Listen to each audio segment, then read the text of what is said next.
Uh, First and foremost, we want to give all praises, honor, and glory to Yahweh, Bahashem, Yahushua, Bahashem, Rakakadash, for blessing us with the spirit to bring out another lesson. And this live stream is titled 2026 is going to be bad in Babylon. Pretty much cut and dry, man. Ain't nothing good to look forward to in this upcoming so-called new year. You look at some of the videos and celebrations that people were dealing with when this ball dropped and everybody was so happy and smiling and joking like the year they just had was a great one. And it's all a delusion, and people are in a delusion, man. It's not going to get any better for the people here in Babylon. So yeah, what you got, Elder? Yeah. No, you say what the introduction is supposed to be saying already. So, so as we continue with this lesson, things are getting bad out there. You'll see this barbarian in the White House invade Venezuela this morning. Oh yeah, yeah. And these are the things, because every empire, when an empire knows they're going down, they always they have to create war just to get what they want. Mm-hmm. And as at the same time, other nations are looking at Babylon, America, as the greedy dogs, of the world. They want the oil so bad. They're hungry for money. So what they gonna do next? They want to try to do that to Iran next, but it's not gonna be an easy target. Yeah, yeah. It's not gonna be an easy target. They're gonna do the same thing. They try to do the same thing to Africa next, or the Torres. So this is the thing, that same thing Rome did. Rome did the same thing. America is doing the same thing that Rome did. But what's happened to Rome? They end up being destroyed and so forth. You know what I mean? Yeah. But these are the things that we support. We have to look forward, prophecy to fulfill, man, and so forth. So they supposed to be extradited to U.S. But the whole world already know America is hungry for oil. They're greedy and so forth, and they're gonna try to invade every country out there they can, if they, which is not gonna happen. Yeah, they're gonna be military shortened, and they're gonna end up being destroyed. But the Most I tell you in the Bible that this is the last Babylon. When you look at the history of empires, let me show you something. Let's get Daniel chapter 7 for a second. Daniel chapter 7. I'll say something for a second. Let me put the light on, right? Sure. In a second. Yeah, you pretty much gotta be a fool to think that this country gonna continue, man. This country ain't gonna continue. We living in the last day, the last seconds of this empire, man. It was a video I seen. I'm gonna pull it up about this woman. Pretty much, she had a dream, and in her dream, well, I ain't gonna give it away. I'm gonna just show you the video a little later, but pretty much, that's her dream is gonna be manifested in your reality, because most people believe a delusion and believe that what the leaders are saying and what DJ Trump is saying, along with all of these other faces that they put on TV to kind of smooth you and keep you in comfort, meaning your spirit, that you're gonna find out that it's all a lie, man. They've all lied, and they're nothing but liars. And they show you these in certain movies. How whoever's the leader, they'll tell you we have everything under control. It's gonna be good. It's gonna be the best time ever. And then next thing you know, all hell break loose. So I'm trying to. Matter of fact, let me get this real quick. This is Habakkuk chapter 2 and verse 4. It says, "Behold, his soul which is lifted up is not upright in him." And who is that speaking of? Esau, Edom, the so-called white race, right?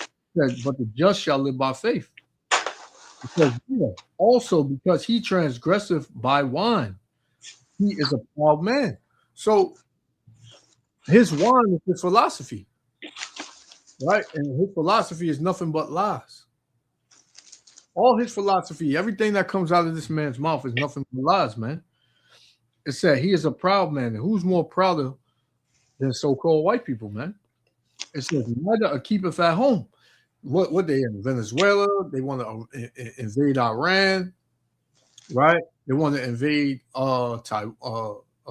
Well, they got their business out there in China, Ukraine.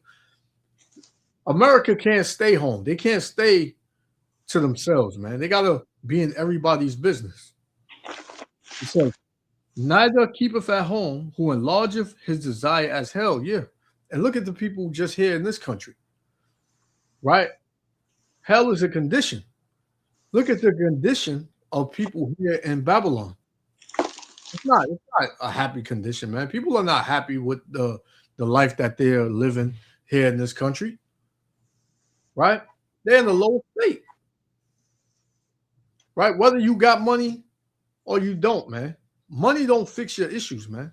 It'll have you comfortable, but it don't fix your issues, man. People catching hell that are millionaires. People offer themselves that are millionaires. So you can't escape the oppression, because no matter what you have on the outside, if your spirit ain't right, you always gonna be, effed up, so to speak. It says, and is as death and cannot be satisfied. Yeah, these devils are not satisfied, man. Here it is. The Lord gave them management of the earth. Right? They have the fatness of the earth. They have the best of everything, but yet these devils are still not satisfied. They have to go down to the end of the, to the bottom of the pit where the regular people dwell and take from them, right? To make their life live in hell. So these devils, they're never satisfied, man. It said, but gathereth unto him all nations and heapeth unto him all people, because everybody's in league with America. Everybody's trading, but people are, these other nations, they starting to, move away from America, move away from the dollar. Mm-hmm.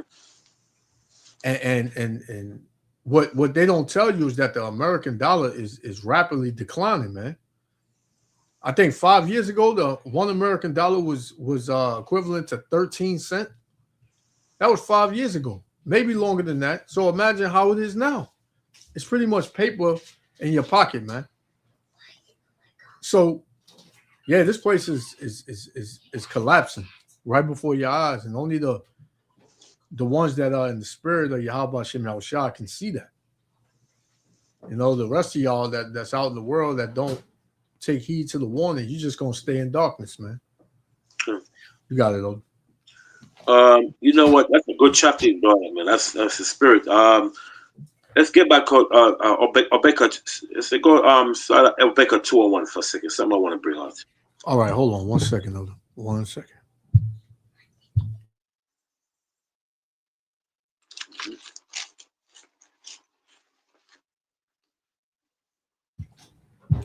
Yeah, Salakia, you said Habakkuk. Go back there. Huh? Try verse 1 for a second. Yeah. Okay, come on. Habakkuk 2:1. Yeah. Habakkuk chapter 2, verse 1. Mm-hmm. I will stand upon my watch Mm-hmm. and set me upon the towers, Mm-hmm. and will watch to see what he will say unto me, Mm-hmm. and what I shall answer when I am reproved. Right. So we know this is Ezra is speaking. Okay, go ahead. Habakkuk, sorry. Go ahead. And the Lord answered me and said, write the vision and make it plain upon tables. So we said make it plain upon table, meaning to record the Most High message or personal to be what clearly understood. That's what it said. Make it plain upon a tablet, meaning to be clearly understood. Go ahead. That he may run that readeth it. Okay, go ahead. For the vision is yet for an appointed time. So when the Bible says we know the vision is yet for appointed time, I mean the prophecy is yet for what? For the last days. That's what I mean. Appointed time, I mean for the last days, go ahead. Right. But at the end it shall speak. And we know we're seeing the Most High vision is speaking now. Because look at this wicked modern day Babylonian Empire go around invading people's country, become greedy, murdering people all over the world and so forth. Most High see the prophecy is coming to pass, man. That's why Most High said, but at the end it shall speak. The Bible says, though it take tarry, mean though it takes a while, what it shall speak.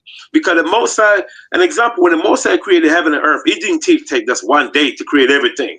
He's taking step by step. That's the same way the Most High is bringing down American economy little by little. Just like when a woman pregnant, she feel pain. Then at the same time it stop. When you come back again, feel pain over and over again. That's the same thing that happened to America. You see? In the last day. That's what the Bible said. But at the end it shall speak. Though it take long, mean though it tarry, mean take long, but yet it shall speak at the end. Mean what is gonna come to pass. Okay, go ahead. It says, though it tarry, wait for it. You see, though it take long, wait for it. Go ahead. Because it will surely come. It will not tarry. In other words, he will not longer take you what? Take his time. Because people out there, they are impatient. Those that want to see this wicked Babylonian, wicked beast-like kingdom known as America, people want to see this place go down. Even a lot of Edomite, they want to see this place fall because it's too damn evil. That's right. The only one that want to see this Babylonian system continue in their wickedness is a so-called black men and black women. They want to. I'm not saying all of them now. The one that's in the knowledge, that's sincere, they want to see this place go down. Okay, because people are sick and tired of this wicked Babylonian system. You see, people are sick and tired of this. What's going on in the world, man? You know what I'm saying? Go ahead. I got a precept. Cut. This is Ezekiel chapter 12. I'm gonna start at yeah. Where I'm gonna start at? I'm gonna start at 23. I'm gonna start at 21, matter of fact. 21? 12, 21. Yeah, Ezekiel 12 and 21. It said, and the word of the Lord came unto me, saying, Son of man, what is that proverb that ye have in the land of Israel, saying, the days are prolonged and every vision faileth. So, this is how our people are, they don't fully have trust and belief in Yahweh B'Shem Yahushua. Right? It says, tell them therefore, thus saith the Lord, power, I will make this proverb to cease. So now the Lord is he's gonna act on everything he said. Right. It says, and they shall no more use it as a proverb in Israel, but say unto them, the days are at hand, and the effect of every vision. So now what the Lord said throughout this book is now manifesting and coming to pass, man. You can see it in the news. This is why most people don't like to even look at the news. Yeah. They say it's too depressing. But this is the thing, man. This is what the Lord said was going to happen at the end. It tells you that in Second Esdras. What is it? The ninth chapter, where he said, I told you this from the beginning. Right. Okay. It says, for there shall be no more vain, Salakia, for there shall be no more any vain vision or flattering divination within the house of Israel. So now you're going to know for a fact. It's not going to be just talk, man. It's going to be action. Right? The Lord said, for I am the Lord, I will speak, and the word that I shall speak shall come to pass. It shall be no more prolonged. For in your days, O rebellious house, will I say the word and will perform it, saith the Lord. So now the Lord is going to checkmate all of you Jakes and the rest of the world, but mainly you unbelievers, man. Mainly you that scoff and mock and say that what we're saying through the spirit and power of Yahweh Shem Yahushua is wrong. It ain't gonna come to pass. What they say, what Jake say, I'm gonna be dead and gone when that happens. Mm-hmm. I ain't gonna see that in my lifetime, right? Verse 26. Again, the word of the Lord came to me, saying, Son of man, behold, they of the house of Israel say, the vision that he seeth is for many days to come, and he prophesieth of the times that are far off. Yeah, man, I'm gonna be dead and gone. Right? I ain't gonna know what that feels like. Well, brother, man, it's gonna happen in your lifetime. Well, nah, if it was gonna happen, it would have happened already. That's Right. what Jake said. Mm-hmm. That's what it's saying. That's what Jake. That's Jake's favorite. Hey. That's his favorite saying, man. If it was gonna happen, it would have happened already. They take this as a light thing. Yeah, so they could doing evil. Huh? So they could continue doing a lot of wickedness, Exactly. The same way with Jake being evil. He what he say, man? Well, I've been robbing, niggas all these years. Ain't nothing happened to me. I'm good.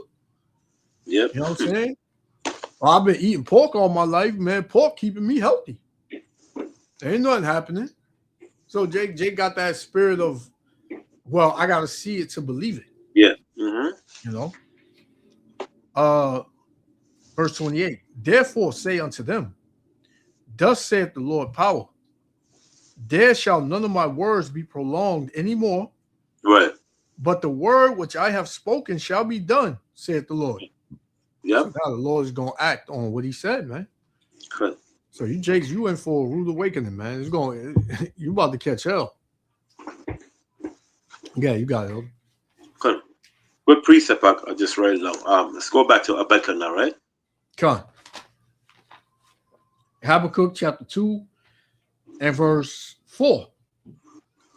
It says, behold, his soul which is lifted up is not upright in him.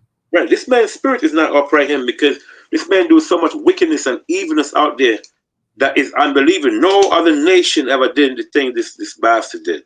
Yeah. That's what the Most High says. Spirit is not upright in him. It's not right.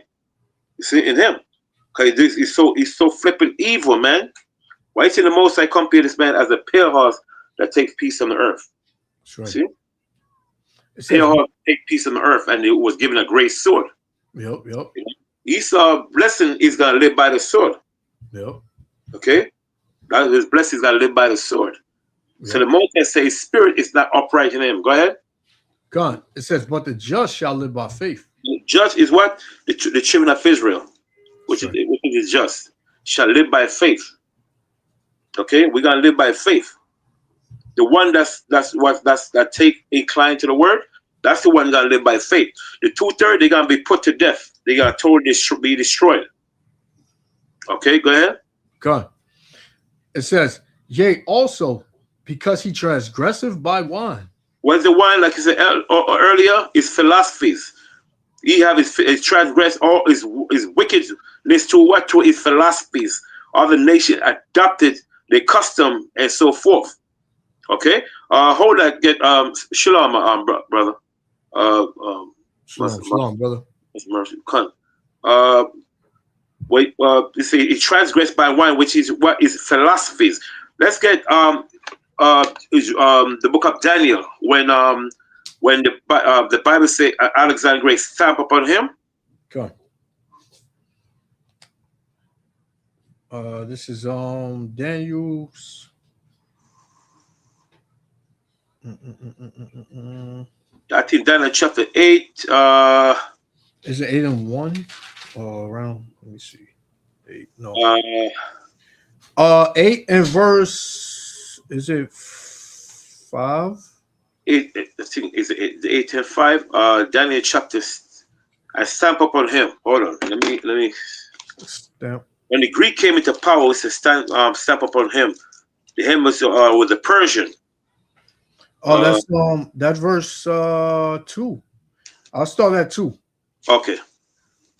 This is Daniel chapter 8 and 2. It said, and I saw in a vision, and it came to pass when I saw that I was at Shushan, and the palace. So Shushan was the capital of the Persian. Shushan was the capital of the Persian. Go ahead. which is in the province of Elam. Elam, which is the Persia. And I saw in the vision, Mm-hmm. and I was by the river of Uriah. Mm-hmm. Then I lifted up my eyes and saw, and behold, there stood before a river a ram which had two horns. So the ram is the Persian. The two horns represent the Persian and the Mede. God. Okay, that was the seen in the vision of Daniel. Go ahead. And the two horns were high, Meaning where they were very powerful kingdom. Go ahead. but one was higher than the other. Meaning the Persian become greater than the Mede. When you read the history of the Persian Empire, start with Cyrus II. The Persian Empire was a very powerful empire. That's what I say, and were very high, but one was higher than the other. Meaning the Persian become greater than the Mede. The Mede was an empire that was ruled by who? By Japhet. Okay. So right here, when the Bible says, "I will set the Medes again," in Daniel about the Medes, for people out there, listen, don't get confused with the Medes. When the Moses said, "I will set the Medes against them," the Medes is talking about the Persian, because the Persian took over the land of the Mede. So that means when the Moses said, "Set the Medes against them," as Isaiah chapter 13. Correct me if I'm wrong. Or 14, one of them chapter. What? That Mede is talking. No, when the Moses said, "We set the Medes against them," I think it's in Isaiah chapter 14 or 13, if I'm not mistaken. One of those chapters. Okay. That Mede is talking about the Persian, the Iranian today, modern day Iran. But those are not the Mede. We know those are Japhet, Elam. So I mean, Iranian, those are Elam. So when the Moses said, "We set the Medes against him," the him is Esau, and the Medes are talking about what? The Iranians. Because they took over the land of the Medes. That's why Moses used them as as the Medes and so forth. They took over the land of the Medes. Okay? That was during the time of Cyrus II. All right? Go ahead. Okay. It says, and the higher came up last. The higher came up last mean what? The Medes came up last. Was the last empire to establish from the Persian. Go ahead. And I saw the ram pushing westward. Westward. These are different countries that the ram conquered. Okay. The different places they conquered Egypt. Okay, they conquered Greece. Westward was Greece, and they conquered northward. Go ahead. Okay. It said, and southward, Mm-hmm. so that no beast might stand before him. Mean no nation must stand before who? The Persian. Go ahead. Neither was there any that could deliver out of his hand. Mm-hmm. But he did according to his will and became great. Mm-hmm. And as I was considering, behold, an he-goat came from the west on That's the face of the, yes, sir. Go ahead. it said came from the west on the face of the whole earth. The west being Greece, the land of Kittim. Okay, I saw the he-goat came from what? From the west, right? Was this Greece? Go ahead. The he-goat, you talk about Alexander the Great. God. And touched not the ground. So when the Bible said touch down the ground, mean when Alexander the Great came to power, he destroyed kingdom. He never fell. That's why he said touch down the ground, mean when he came to power, he destroyed kingdom. Go ahead. God. And the goat had a notable horn between his eyes. And the noble horn represented what? The noble horn represented what? The first king of the Greece. Not saying Alexander the Great was the first king of the Greece. Meaning we were the first king to unify all Grecian, all empires in one. Okay? Shalom, shalom. We were the first king to establish the Greece as an empire to bring all Greece kingdom into one. Because his father was king before him. Remember, his father was Alexander the Great father. Can't remember the guy's name. Damn.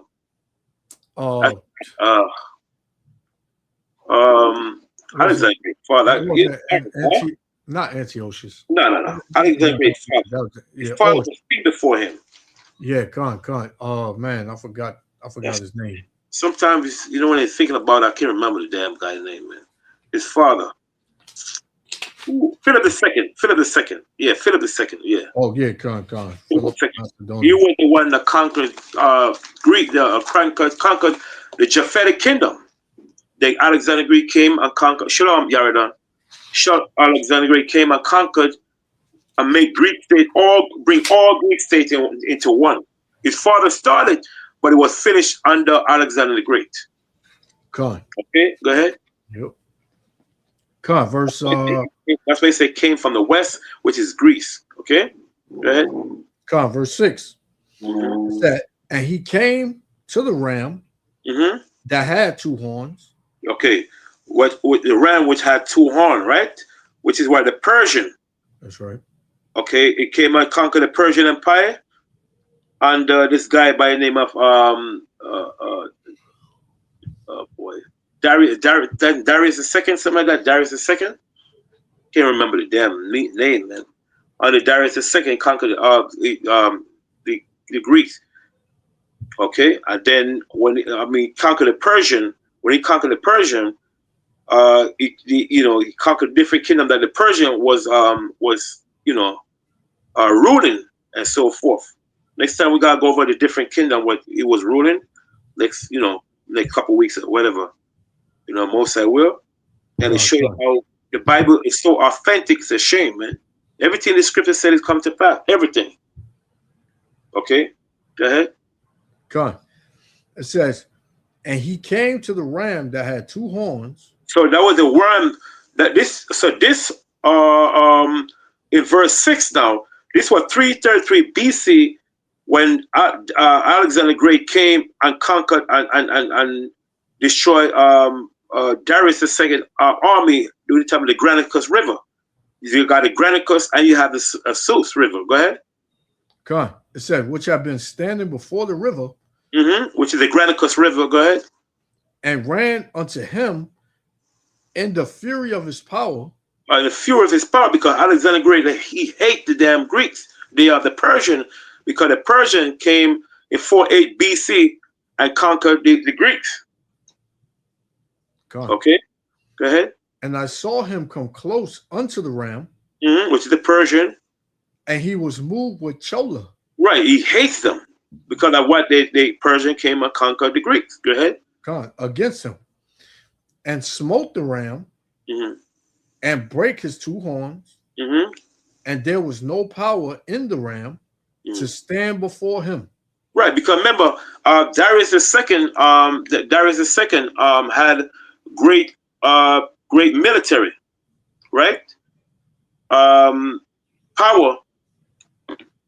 But what happened? It was time for him to go. So what happened now? Alexander Great came, and Alexander Great was a man was very smart. He built up his military and so forth by giving this man them onion juice. Onion juice give you strength and so forth. There's a lot of books will tell you that. And then what happened? These men they become so powerful they were eager to fight battles, and then he came and destroyed Darius' army. But Alexander the Great was gonna end up get murdered by Darius. He was lucky; it was a black man that saved him. So when the men they went to like a club and they see Alexander the Great, the men see Alexander the Great, and one of the Alexander the Great men said, "Listen, that was the man that saved your life." And Alexander the Great was so proud he had the men murdered. You know what I'm saying? The black man murdered. Okay, but the part I want because I don't want to go over those whole chapter. I wasn't supposed to be going to all those verses. We said and stamp upon him. That's the one I want. That verse I want. Stamp upon him. Yeah. A stamp upon him. Yeah, and it came to the and it came with and stamp upon him. It's in right in the same chapter verse. But when it says stamp upon him, another word, the Greek came and destroyed the kingdom.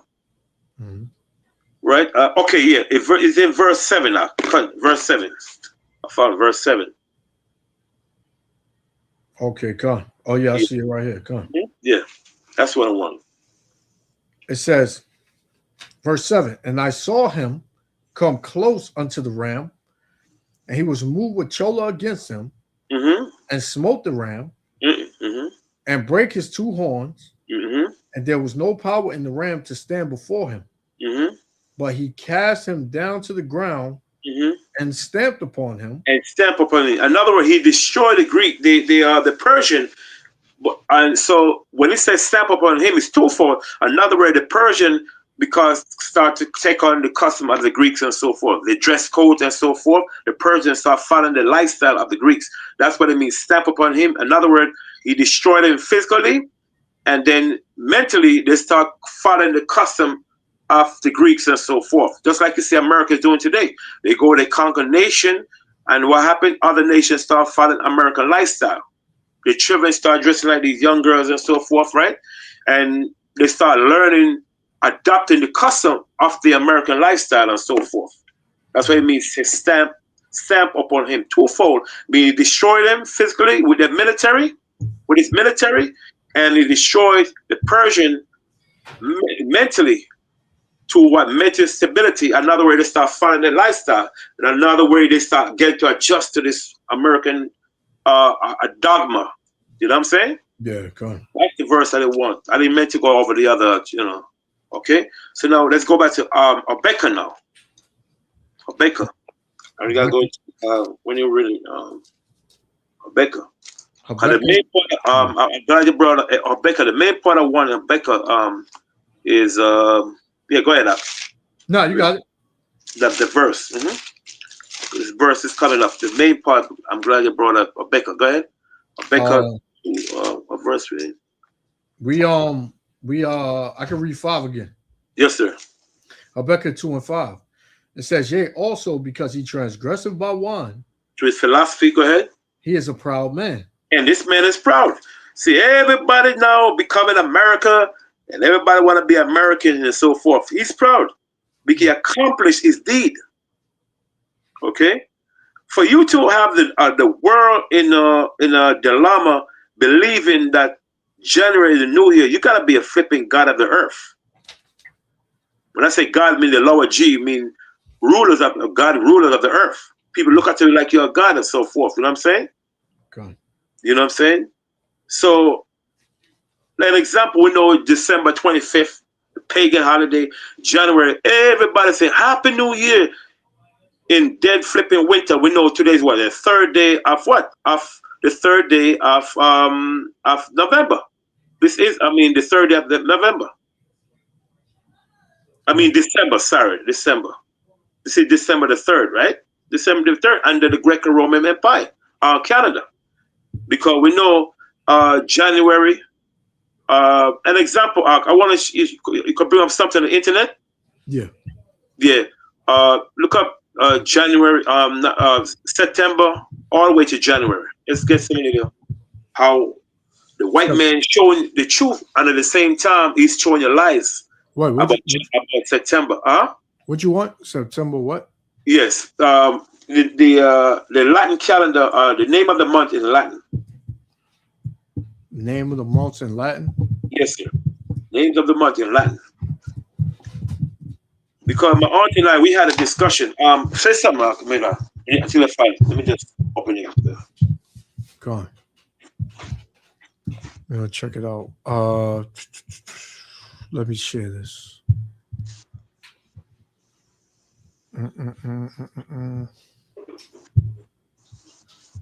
Sure.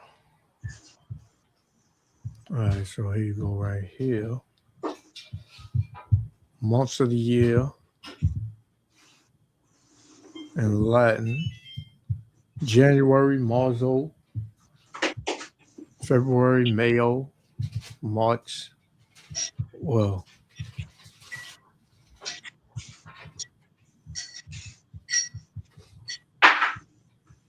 a Nero from the Roman god Janus, the guardian of doors and gates. Right? They have them over here. November, from the Latin word for 9. December, the Latin word for 10. But in Babylonian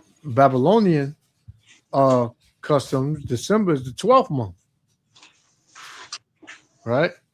But it's saying here that it's the 10th month. So this man, it tells you that in Daniel, that this man thinks to change the times, in the season. Let me see if I can find it real quick. I think it's Daniel 7.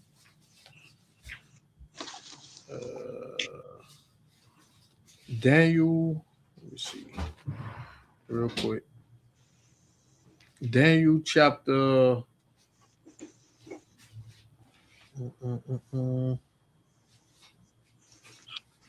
You talk about the one in Daniel 2:21? If that's the one you want? Let me see. Let me see 7 first.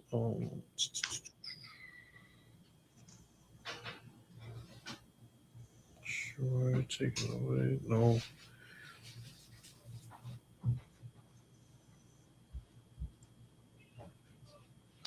Salak here. Let me see.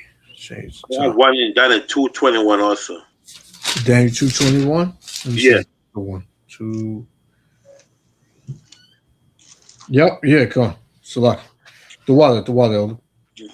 It's Daniel chapter 2, verse 20. Daniel answered and said, "Blessed be the name of the power forever and ever. For wisdom and might are his. And he changes the times and the seasons. He removeth kings." Oh, this is talking about the Most High, though. Okay, change times and yeah, we're talking about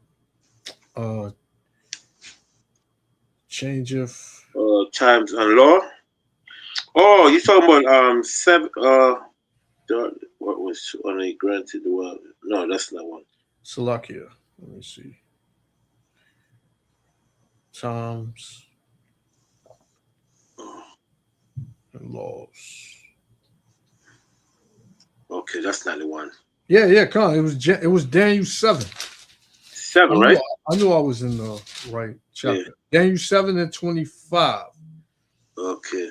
It says, "And he shall speak great words against the Most High." So this is talking about the ruler. This is talking about the wicked. Edom. It says, "And he shall speak great words against the Most High, and shall wear out the saints of the Most High." Who are the saints? The Israelites. So the Israelites are worn out under this devil, right? Right. It says, "And think to change times and laws." Right. Cut. Right. So this is what he's done. Right. He tells you the new year is December 31st into January 1st, which that's not the new year, man. Everything is dead. How could this be a new year? Right? The new year is in the springtime, March, April, right? It says, "And think to change times and laws." Well, you know he changed the laws, man. He tell you that two people, of the same sex can get married. He tells you that you pretty much marry what you want, who you want, and eat what you want and do what you want, and in the name of wickedness. It says, "And they shall be given unto his hands until a time and times in the dividing of time." So for a certain and particular set time, man. Right? But we living in that time where, when you read the book of Job, chapter 14, let me see, chapter 14 and verse 5. Job 14 and 5, it says, "Seeing his days are determined, the number of his months are with thee. Right. Thou hast appointed his bounds that he cannot pass." Sure. So this devil, he's at his end. That's like it. He's about to be cut off. And he knows this. So he in that Nino Brown spirit. You ever seen that movie? What is it, man? The whole, I forgot the name, man. Where he's a drug dealer. Oh man, Nino Brown. I can't believe I can't remember that movie. Well, when they had him in court, and he was like, "Man, if I'm going down, I'm taking a whole lot of people with me." So that's this devil's mindset, man. I know I'm going out. but I'm gonna get as much of these saints as I can, which are you Israelites, man. And 2/3 of y'all are gonna go down with this devil, right? Because he can't pass what the Lord set for him. Oh, you talking about that movie with that brother? I think with the glasses. That was New Jack City. I think that's New Jack it. City, yeah, New Jack City, yeah. Yep. Yeah. That And was, yeah. yeah, that Nino Brown spirit in that movie, man. When he got caught up, you know, he said, man, if they're gonna take me out, man, I'm taking a whole lot of people with me. Yep. So this devil, he know the Lord gonna take him out. He knows this. You know, it tells you that in what's that Wisdom of Solomon, the 2nd chapter. How these devils they had a council and they was saying how, you know they're going down, how they lives is short and tedious. Yeah, man. So you people of the world, man, you done fell for the okie doke. Yep. You know, you chose the wrong side, man. You chose the wrong side. But this devil, he changed these laws and the times to pretty much trap you up. Okay. It's like a priest. I think it was a Benjamin Franklin. I think it was 1784. He changed it, saying that to save energy, which is bull crap. You know what I'm saying? Yeah. But now I think they're supposed to be changing it back. I don't know. They say they gotta leave it at that permanent now. That's what they said. But it was Benjamin Franklin in 1784 is the one that came up with the idea of daylight saving time in 1784. Yeah. Of devil. Come on. Yeah, man. So yeah, these devils have definitely changed the times and got you people dancing to that tune. Yep. They tell you, nah, this is the day. This is the right day. You celebrate this day. Do this day. All right. Worship on this day. Right. And our people, they roll with it. So, you know, what you wanted from this, Elder? Yeah. I was you're seeing the Latin calendar, right? Yeah. I got some calendars up here. Yeah. Try to bring it up some more. Okay. See. We got to start at September. Well, over here, has, let me see, yeah, February. You know what? Let me see. You got September was 7. It says September from the Latin word for 7. September was the 7th month of the old Roman calendar. Right. It say October from the Latin word for 8. 8. November from the Latin word for 9, and December from the Latin word for 10. Right. Go ahead. You got when you go up, it says Nero from the Roman god Janus, the guardian of doors and gates. Yep. So that's what y'all just celebrated. Okay. You know, Febrero from the word meaning purify. A feast of purification was once held at this time of the year. Okay, cut. That's pretty much going into your Valentine's Day. Cut, exactly. So we know it was in 46 BCE. The Roman changed the calendar, but it was for January as a new year. But the first one to change the calendar was the Egyptian. The Egyptian is the one that first changed the calendar. It wasn't a Roman, it was Egyptian started at first. Okay? So not everything Esau did first, you know what I mean? It was Egyptian that started changing the calendar first. Say something for a second. Let me get the book. I like to prove it. You know? They got another one here. It says Latin. Yeah. It says Januarius, Janus month, January. The Janus that goes into the god, the Greek god of new beginnings, and new leaving the past and coming into the beginning, right? Or new, coming into something new, which is off. That would be in March, April, right? So, man, this place is all messed up.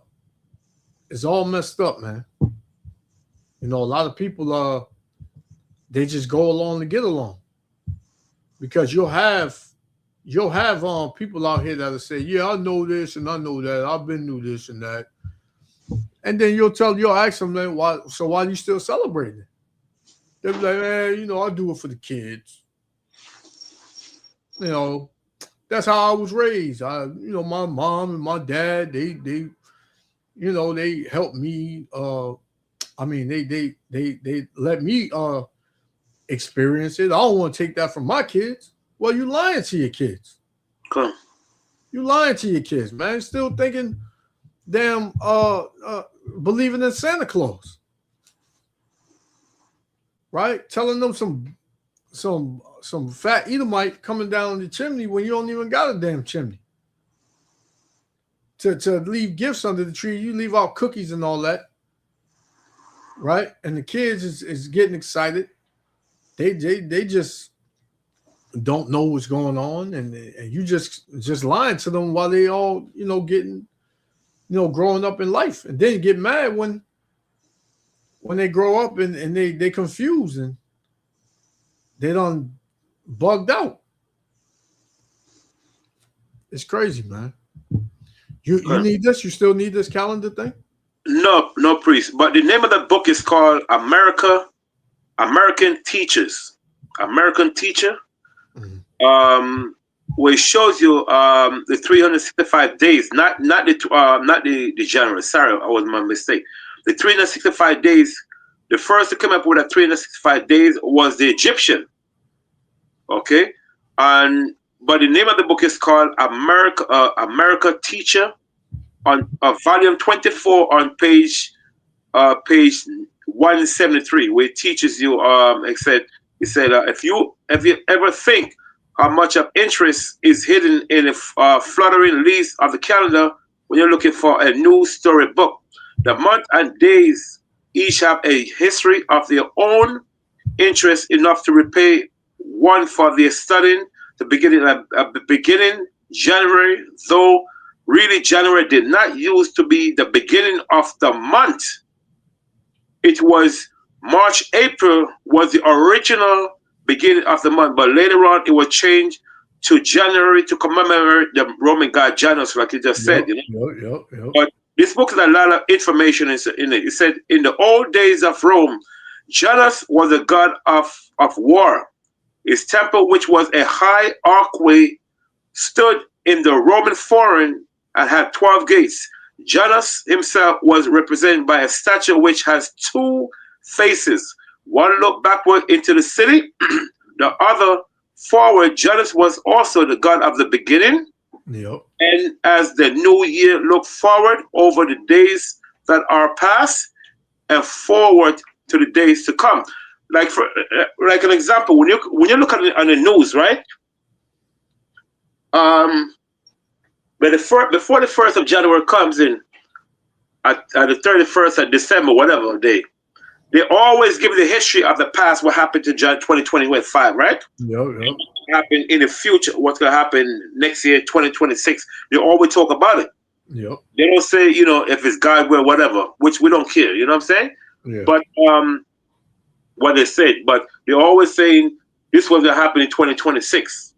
But they always look for what happened in 2025, like they did this week, right? Mm-hmm. And the same thing that they get it from what? From ancient Rome. Yeah. But there's an excellent book, man, called American Teacher, Volume 24. Excellent book. It's got so much information in it, man. Yeah. And, you know? and honestly, what the hell you people got to be happy about, man? Right, exactly. What are you happy about? I want to know, man, because your money is leaving you. Your job is stressing you out. Mm-hmm.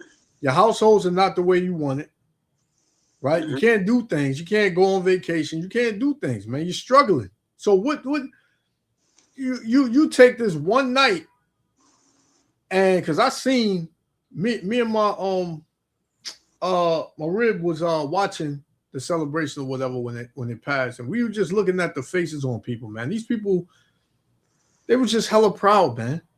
Like they just had a good year. They're out there kissing. They showed the moles kissing and all that stuff, man. And it's like, what do you have to be happy about? Yep. You acting like, all right, 2025 is out the door. This means things are gonna be better in 2026. No, it's not. It's not. It's gonna be worse. I did a lesson.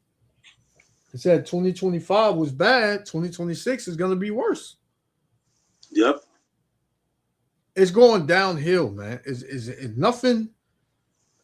No matter who you vote for, no matter who you try to get out of office, no matter the peace talks and the ceasefires with Iran and Israel, and it don't matter, man. This place is going to be destroyed.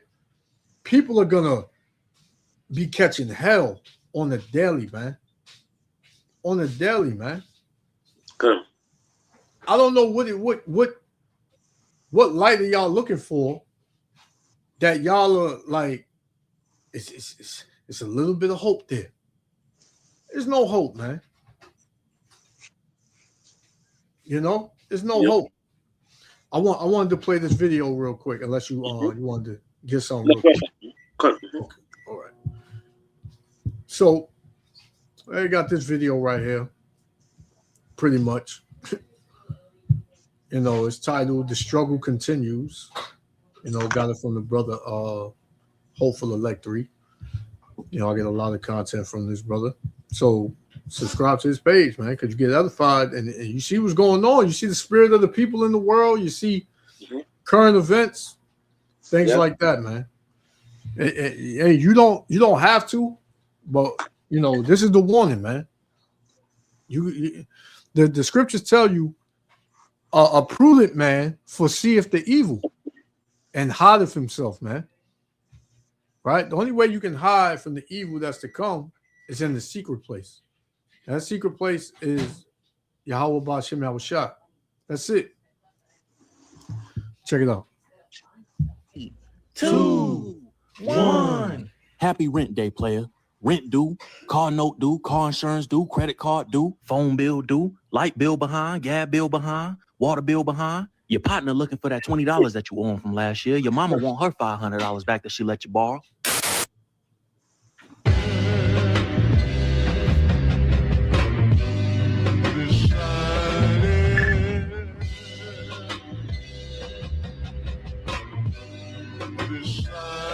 And I'm just talking about the money, man. We always talk about the money. This is it right here. This is the scripture right here. Mm-hmm. You about to put in more hours and have less money. That's what's about to happen in 2026. So-called 2026. You're about to work your butt off and not have nothing to show for it. Look forward to that.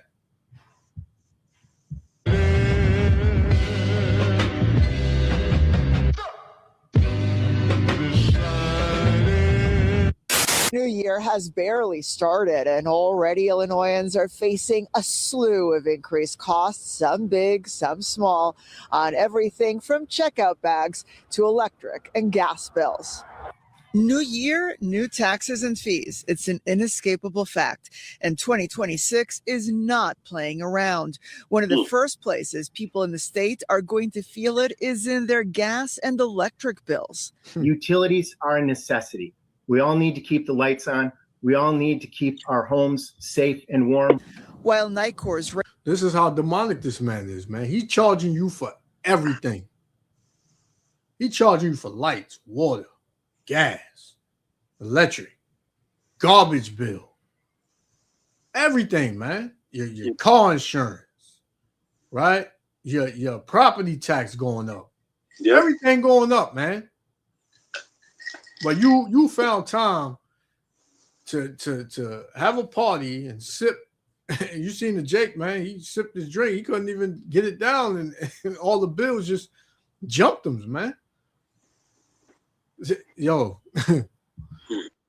this is hell, man. Yep. Rate hike went into effect late last year. ComEd starts today. It's one that doesn't sit right with watchdog organizations like the Citizens Utility Board. The big reason electricity prices are up, the supply prices, is because of increased energy demand caused by data centers. As if grocery bills weren't high enough, in Chicago, those opting to buy checkout bags will have to fork over some extra cash, with the cost of each bag going up from 10 to 15 cents. Damn. Rideshare users will also see increased costs as the city tacks on an additional $1.50 for every ride that includes either a pickup or a drop-off within the city's newly defined congestion zone. That's crazy. Picking up a six-pack or a bottle of wine at the grocery store, that will cost you more too. Starting March 1st, a 1.5% tax will be added to all liquor purchases meant for off-site consumption. Heading into Indiana, Jake Love is Don Julio, and his Hennessy, boy. Jay don't care. Yeah, man. They're gonna have to, it's gonna have to be 4 or 5 of them getting the bottle now. You know, this man is choking the life out of you, man. He's just squeezing the life out of you. Read it. in 2026, it will cost $8.10 to cross the Chicago Skyway toll bridge. That's a 30-cent increase from last year. That's to say nothing of increased insurance premiums hitting some Illinois homeowners. Allstate clients will be paying nearly 9% more on average, this following State Farm's whopping 27% hike last summer. One tip to lessen at least some of the pain, low-income residents can apply for discounts on their utility bills. In the Loop, I'm Michelle Gallardo, ABC 7 Eyewitness News. This is how expensive utilities are in the United States. More specifically, I live in the state of Florida, where my utility bill has been going up and up and up at an unsustainable pace. So I've been trying to conserve water, and I've been keeping track of all of my usage, and that hasn't helped. I spent so much time conserving water the other month, and we saved a total of $2. So I've just completely given up at this point until I move abroad to Europe. But in the meantime, let's figure out how much I'm paying this month for water, sewage, and garbage collection. All right, I got my bill. And Elder, you always bring that out, how people are gonna leave this place and go back to their own people, man. Yep. Because you heard him. He said, I'm gonna keep dealing with it until I move abroad back to Europe. Yep. So I mean, this devil he ain't gonna escape, man, because they catching hell over there in Europe too. Right. But that's the thing, man. This place is becoming too much to live in. You think you move into another state where the cost of living is a little less, but you go to these states and you can't find a job. Mm-hmm.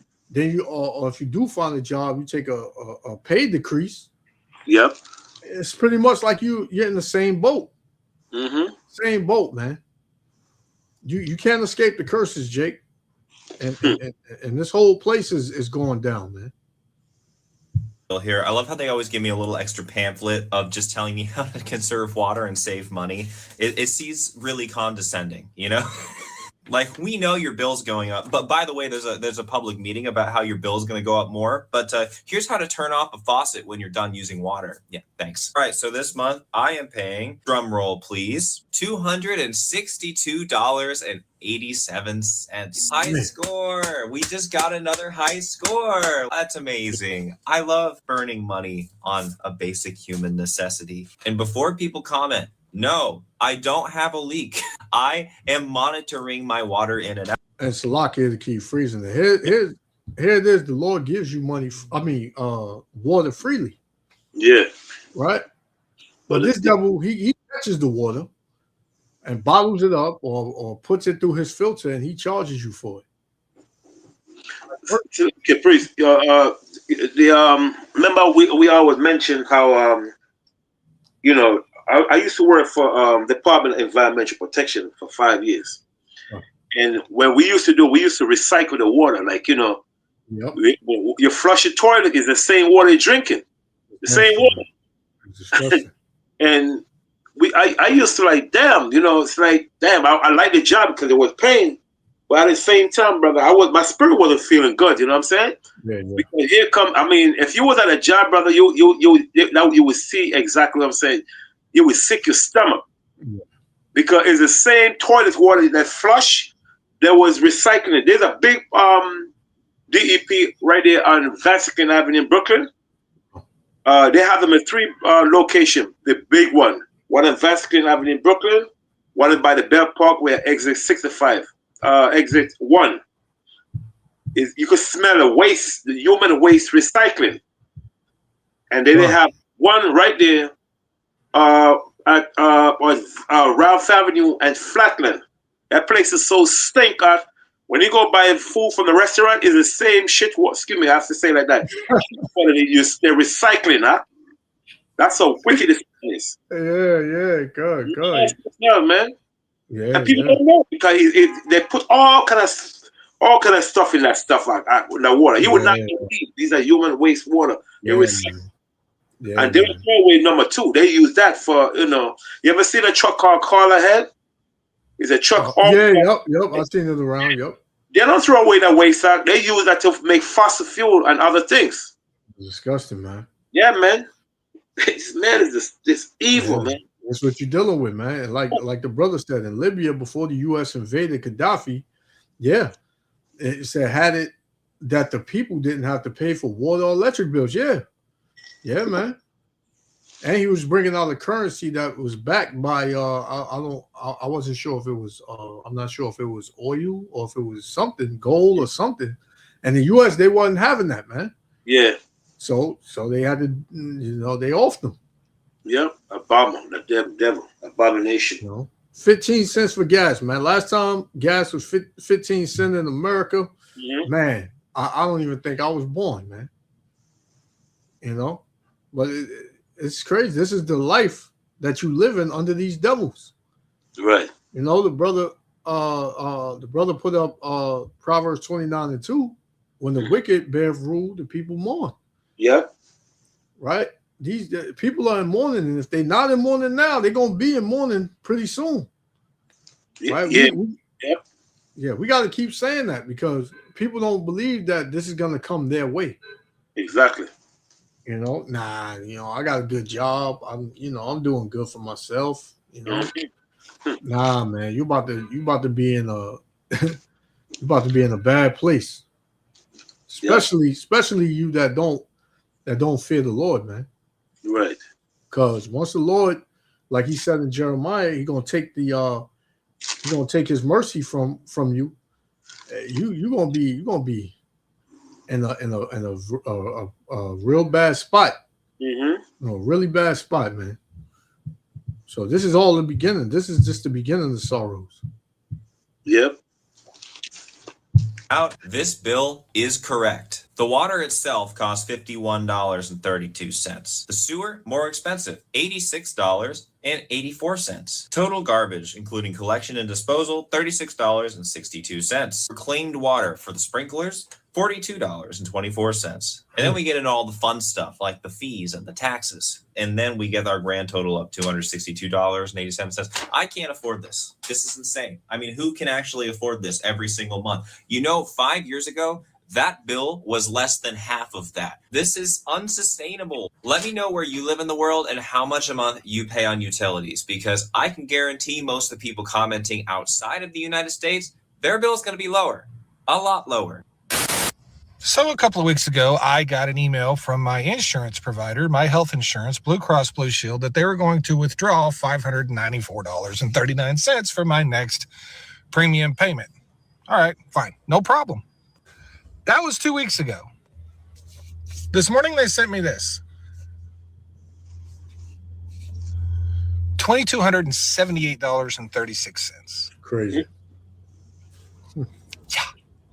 That's a little bit more than 500 and whatever it was. Now, here's the important part for all you people that think anyone who gets subsidies are losers. I don't get subsidies. I never did. You know what I mean? You know how they told you it's only going to impact the people that get the premium subsidy or whatever they called it? Yeah. No, Turns out, as we all knew, that's a lie. That's a lie. Thanks. It might be a new year, but it's definitely the same damn bills. Right? And it's the first of the month. My bank account is like a battlefield right now. Every dollar just fighting for its life. But I think I'm gonna survive. Everybody need to form a single file line in my checking account. You can't don't just take it all at once. Hey, car insurance. I see y'all cutting the line. Let the rent take out first. Cell phone company just sent me an email saying, Happy New Year's. Don't forget to pay your fucking bill on the 7th. Hell, I wish I could just tell my insurance company, hey, big dog, new year, new me. I ain't got it this year. But I think the biggest thing for me now is not to make any extra bills. I'm good with what I got now. I'm good. Don't show me no bills. Don't send me no bills. I don't even want to know nobody's name bill. I'm a financial planner, and these days I'm having a lot of trouble giving people financial advice because it is so hard to actually budget in an environment where everything is so unbelievably expensive. It is almost impossible to get ahead. And what's also insane. And this devil, he making it a crime to be homeless, but yet he's making people homeless because can't nobody afford the utilities and the rent. So he's pushing you out your house. Then when you can't take it and you lose your house, he's saying now you're a criminal because you don't have your house. This man is the devil, man. Come. This man is the devil. They can't see that they're blind. That's insane, man. Like every little thing he's charging you for, and everything is going up. You never get nothing in the mail that helps you to breathe a little easier. Everything you get in the mail is a bill, and it just puts more stress on you. Yep. People get more sicker because what stress does, stress suppresses the immune system. Yeah. And people come up with heart problem and stuff. Yep. Depression. Everything names it is going to affect the whole body. Yeah. You know? Priest, I have a script in that Ecclesiastes. I'm gonna get Ecclesiastes chapter 8, verse 9. God, let me get it real quick. Yeah, because what you saw in that video is hurting people, man. Mm-hmm. All these things this man makes up, or the law is affecting a lot of people mentally and spiritually. A lot of people are going through a form of depression now. A lot of either are committing suicide. College student is going through a problem. That's another one. And that's another one. A lot of people are going to go through a lot of problems, man, because they can't afford these this financial bill. Yeah. Going to college and so forth. They can't afford it. Exactly. Right now, they got a college brother, they're in debt. Yeah, exactly. In damn debt. Tap and pay, wait for you. The government wait for you. You know what I'm saying? Yeah. Wait for you. Yeah. That's the first they give you a credit card. I remember they gave me a credit card in high school. When I was in college, I'm maxing sucker out. I said, I never live at that place. Mm. And the bill came, they put that in collection. Collection is the main one that causing people to become in debt. Mm. Because you may owe $200 on a credit card bill. By the time they put that sucker in collection up, man, you owe like $1,500. Yeah. You know what I'm saying? Mm-hmm. And in college, they give about what $1,000 student loan, credit card credit limit. Mm-hmm. So they know how to get you, man. Yeah. And and a lot of people they don't turn these things down. They're like that. Oh, I got a credit card. Like you somebody if you got a credit card, in college. I'm not saying nothing wrong with credit cards. It's important to have these things for you never know. Emergency. But at the same time, don't build your hopes in these things, man. God, all these is a catch up. All these is a damn catch. Yep. And this devil, he know you can't pay it back. Exactly. Right. You got people that's like 25 years old that own like $30,000 and that's $30,000 in credit card debt. Man. Yeah, that's crazy. Madness. You know what I'm saying? They can't pay that back, man. They hiding. They changing their number. They stopping the the bill collectors from calling them. They don't even want to pick their phone up if they see a number that's not recognizable and all that. And it's not just one, it's thousands of people in this country that's like that, man. You know, that college thing is a scam. Yeah. College is a huge scam, man. Maybe 20 years ago you could have went to college and did something. And you could have kind of, you know, afforded, you know, things that you can't afford now. But now, to be saying, yeah, I'm gonna go to college and I'm gonna better myself and I'm gonna get me that job that I need so I can buy a house and a car. Hey, man, that's a delusion, man. That's old news, man. That's not. You're gonna be in debt, man, and you'll never own anything here. You'll never pay off your house and say, all right, I'm good now. I don't ever have to pay another dime on this house. You might not have to pay another dime on the house, but you got to pay another dime for that land. Yeah, which you're leasing the property on. And the property is not even years old anyway. Yeah, exactly. That's the crazy. Exactly, man. Mm-hmm. Property tax on that house until you die. Yep. Tell me that's not a scam, man. It's like a priest. I got a precept on that. Damn, that's the spirit, man. Yeah. This is Ecclesiasticus, right? Oh, let's do the one I ordered for first, right? Go on. This is Ecclesiastes 8 and verse 9. Mm-hmm. It says, all this have I seen and applied my heart unto every work that is done under the sun. There is a time wherein one man ruleth over another to his own hurt.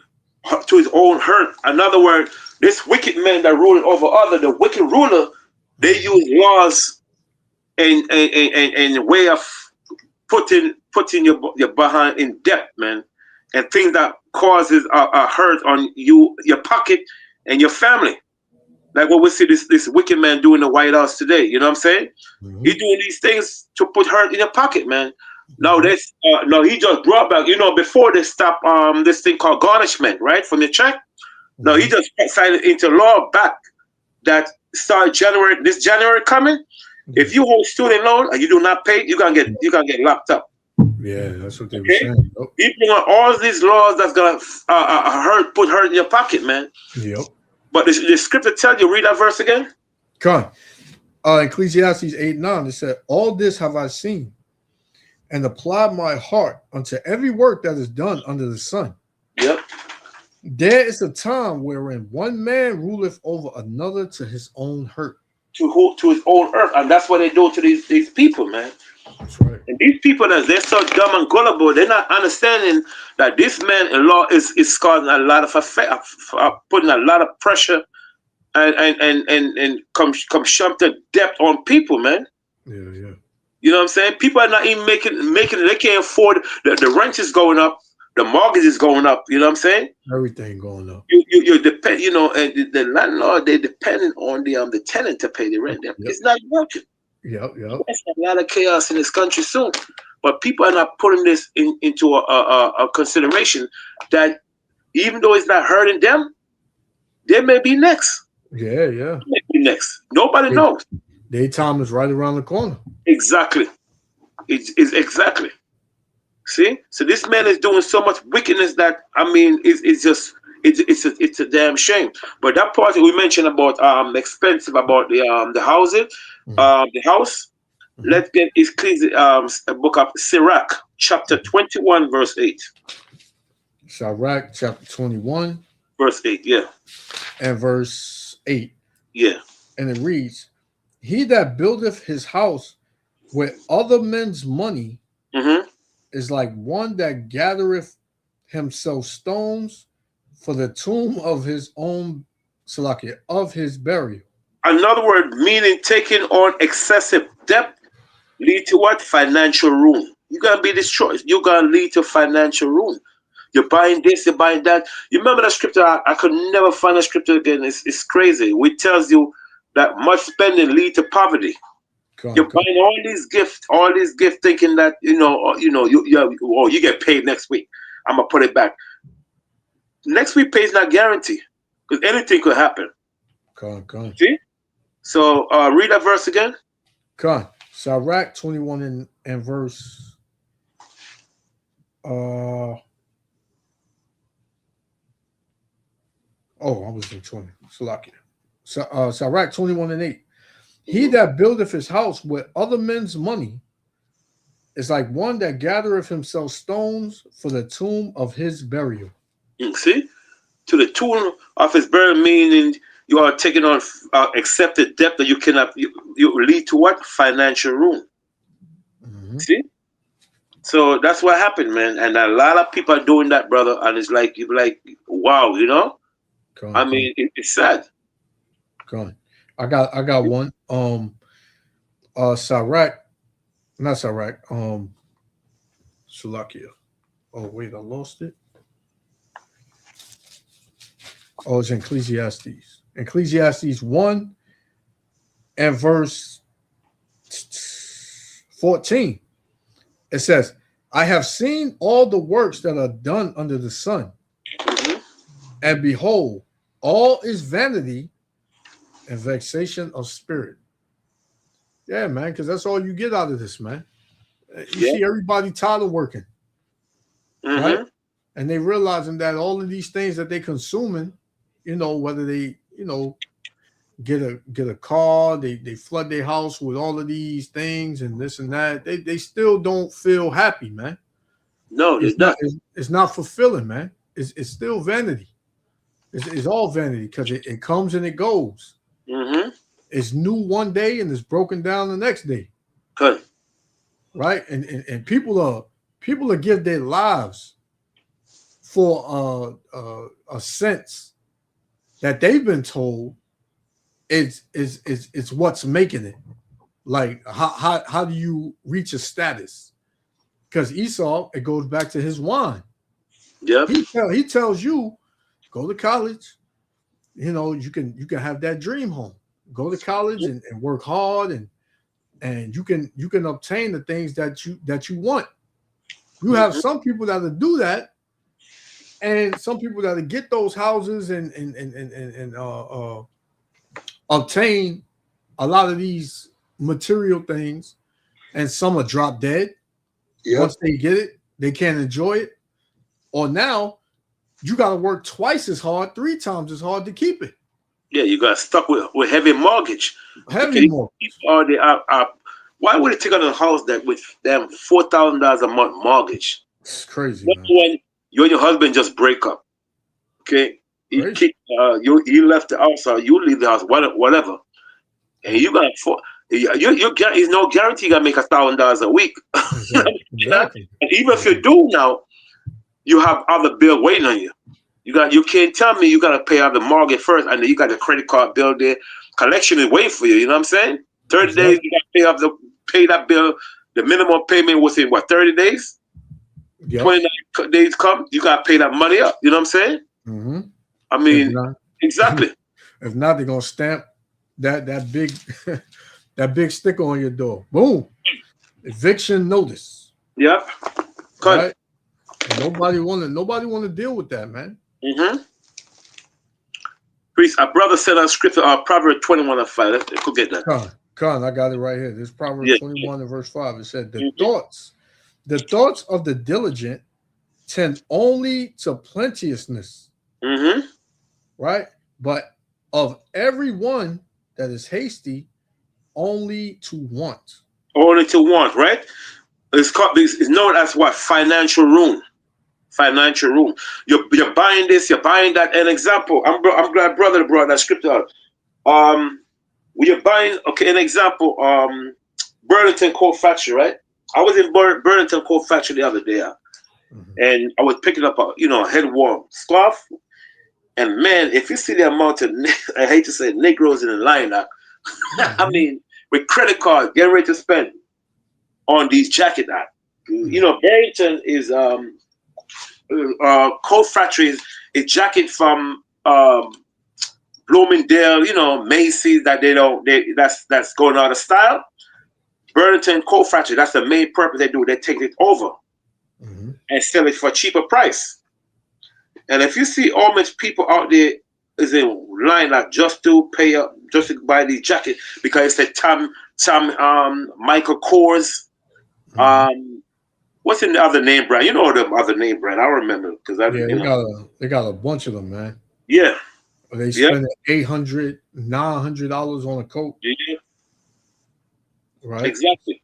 So but that verse right there, read that verse again, Proverbs 21 and verse 5. It said, the thoughts of the diligent tend only to plenteousness. Right. So in other words, manage your money and then you become what? You will have enough. If you know how, that's why I said the thoughts of the diligent lend only to plentiful. In other words, in this book here, it says in the Greek, it said right here, it said I'm gonna try it. It said plan carefully and you will have plenty. Plan carefully. I mean, in other words, spend carefully, right? Plan carefully, right? You plan carefully and you will have enough. In other words, you will have enough money to survive. But when you continue spending, what's gonna happen is you're gonna lead to what? To poverty. You ain't gonna have anything because he said right here, said if you act too quickly, I mean you're quick to spend all your monies and stuff, you wanna buy everything your eyes sees, you will never have enough. You got what? You gotta go broke. That's right. You see what I'm saying? So this the Bible is translate translate from the Hebrew, to give understanding. But the thing is, man, you gotta the script I'm looking for. I can't remember the name of the scriptures. I cannot find it, man. We tell them much spending leads to poverty. You keep spending money on these fancy stuff, man. You gotta end up going broke one day. Just like Michael Jackson. I remember one time Michael Jackson, they were showing a news. Michael Jackson was saying, everything you see, I want that. I want that. So when he came to the counter, the lady said, Mr. Jackson, you have no money on your credit card. He maxed it out, huh? Yep. You see? And he died, he died with a couple $1 million. But the way the man spend, man, you gotta be wise, man. That's why this guy tell you, this Edomite billionaire, I can't remember his name, but he lives in his mother's house. Oh, that Warren Buffett. Yeah. And Warren Buffett said, "There's no way in hell he's gonna spend $3,000 on his shoes." He said, "No, I'm not doing it," because the man know how to spend wise. And the script, Proverbs 21:5, good precept, brother. You gotta know how to spend wisely, man. You can't spend all your money on everything you see. You want to buy this on Amazon, all that crap. No. I was one of them, to be honest with you. Every minute I see a book, I want to get history book. I'm like, why am I buying these damn books? When I learn, you learn from you guys how to go on Google and find a book and read a page. So I stopped about 2 years now. I was buying books every minute. I was like, damn, this makes no sense. You know what I'm saying? I finally come to my sense. Like, buying all these books makes no sense. I used to spend $400, $500, $600, $1,000 on a book, but I learned to become wise because, you know what, this makes no sense. Okay. You're spending money on something. I mean, books is important, but you're living in a millennium. You don't have to buy all these books. You could just read it online. I didn't know that. My daughter wanted to teach me about archives. You know what I'm saying? Okay. Read these books on archive because I was tired of spending all this damn money on these books. But you gotta be smart, man, in a world you're living, man, because you never know. You never know, man. When emergency come, you don't have nothing. We gotta tell the kids, you know what I'm saying? Exactly. At the same time, you gotta become wise. We're not saying loving money now, but at the same time, you gotta learn how to manage your money properly. You know what I'm saying? Yeah, and people don't know how to do that. People just, especially people that always that never was taught how to manage money. So they feel like money is just going to continue to come. And then when they don't have it, when they don't have the money, now they start thinking with an evil thought. Like, man, I gotta get some money, man. I'm used to having money. I gotta, if I gotta hit a lick, if I gotta run up in somebody's house, if I gotta bust somebody over the head, man, if I gotta rob a bank, that's what I'm gonna do. And you wind up in a deeper hole, man. You know, these people, man, they so proud and they've been blinded by their pride that now they can't deal with the fact that their life is not how it was 5 years ago. They can't deal with that now, man. They know, they remember how their check was 5 years ago. Everybody can go back and say, man, 5 years ago, man, my check was decent, man. I could see a little bit.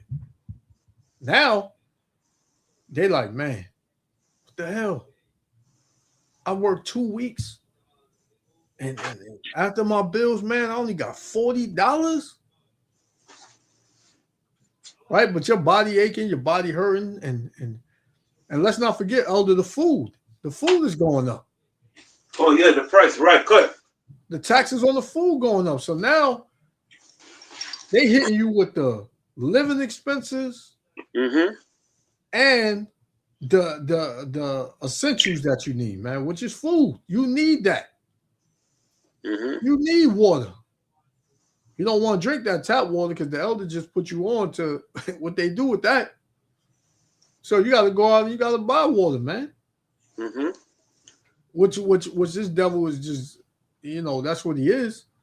But yeah, man, you don't realize, man, like what world you living in. You living in a demonic, evil world, ruled by a evil evil man. It's like your priest. Yeah. Let me show you something for a second on the screen, right? This the water right here. Is the best spring water to buy. It's people thinking because it's cheap, that's not good. That's why I caught to a lot of people. Yeah. The 99-cent store right here.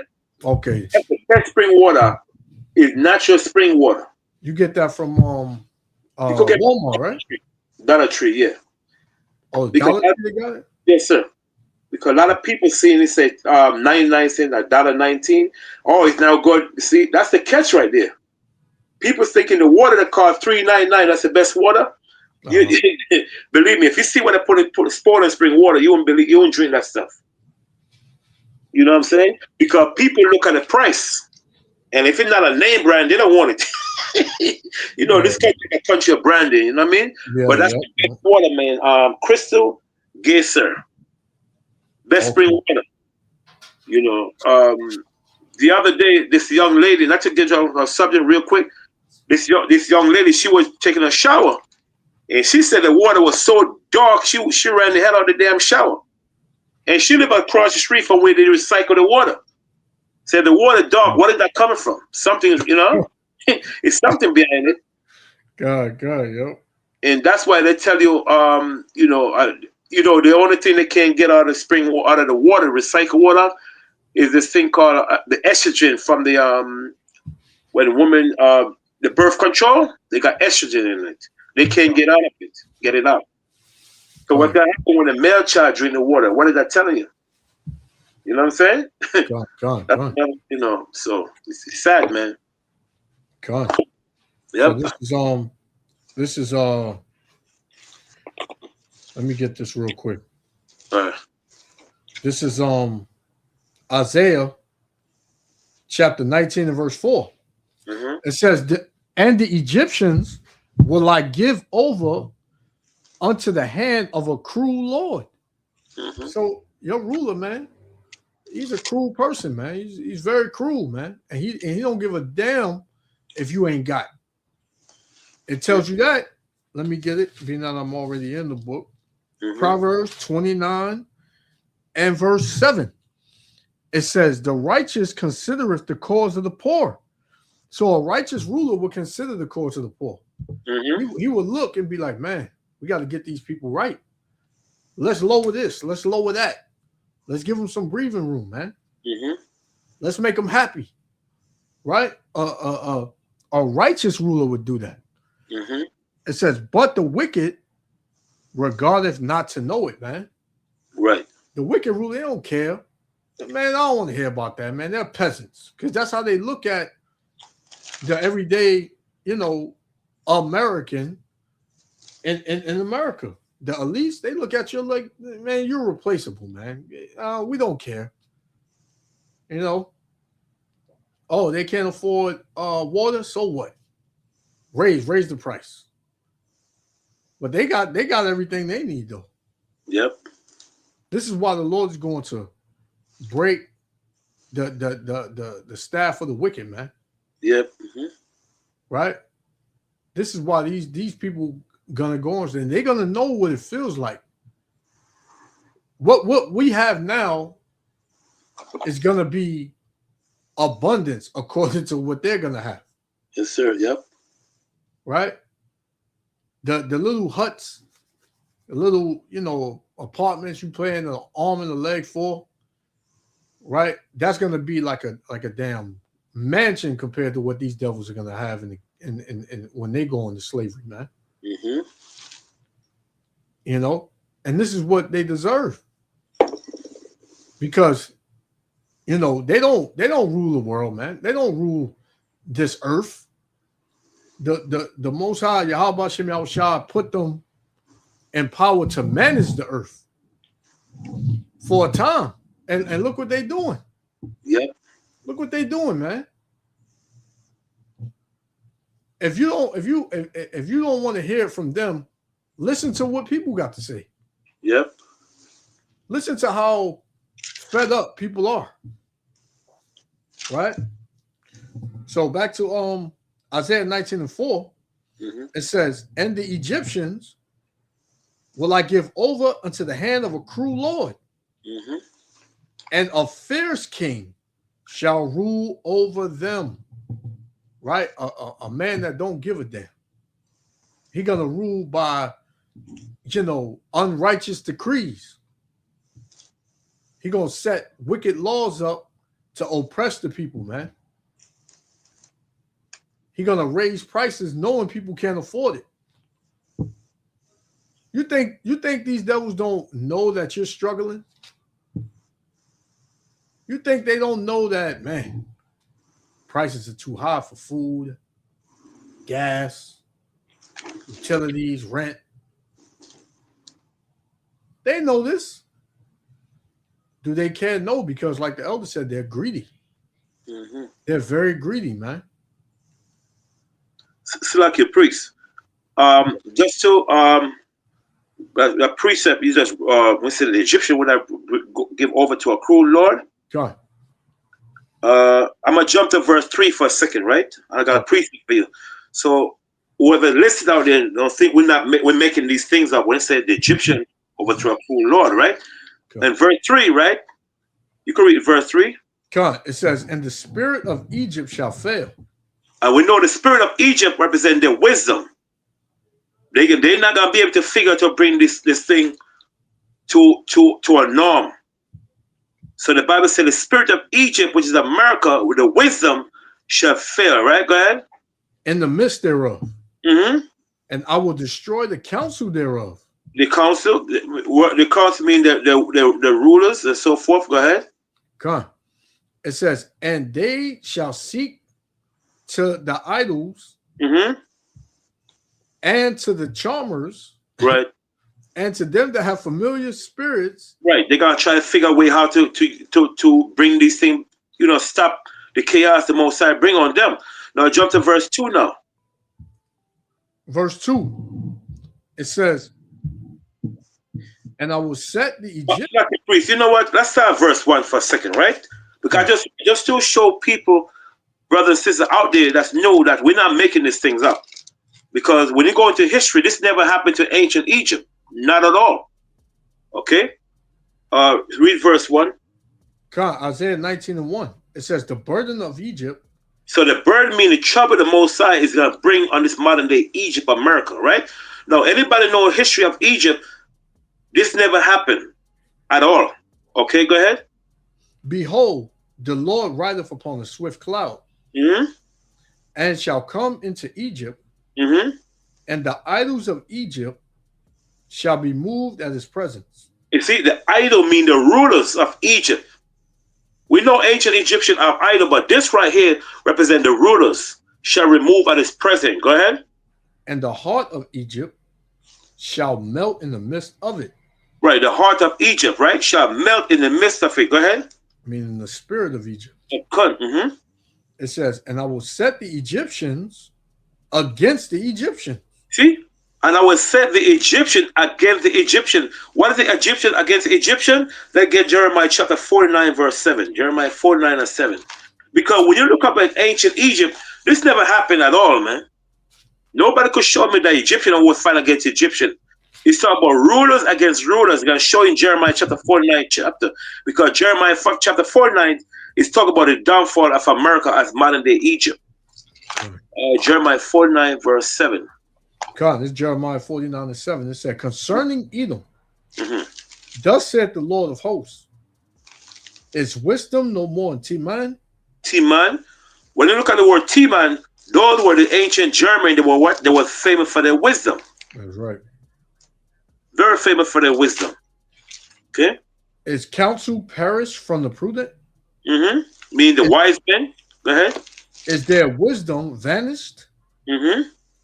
Flee ye, turn back, dwell deep, O inhabitants of the Den. Dedan. No, Dedan was a city Edomite city at one time. Okay, was an Edomite city. Now, you feel that verse right there? No, it's a little more. It says, "For I will bring the calamity of Esau upon him, the time that I will visit him." The time, which is what? The last day the Most High is going to visit Esau. Now, let's check Jeremiah 51:46 right there. That's the conclusion right here. Jeremiah chapter 51:46. 51 and 46? Yes, sir. Come on. Jeremiah 51 and verse 46. And it reads, and lest your heart faint, and ye fear for the rumor that shall be heard in the land, a rumor shall both come 1 year, and after that, in another year, shall come a rumor, and violence in the land, ruler against ruler. You see? Ruler against ruler. So the Most High say what? He's going to set the Egyptian against the Egyptian. Mean what? Ruler against ruler. And that never happened in ancient Egypt. This is talk about America today. Because how we know he talk about America? When you read the whole chapter, Jeremiah chapter 51, it shows you it's talking about America. Let's get jump to verse 25. 25? Yeah, verse 25. Jeremiah 51 and 25. It says, behold, I am against thee, O destroying mountain. Destroying mountain mean government. Mean America destroy government all over the world. Okay, go ahead.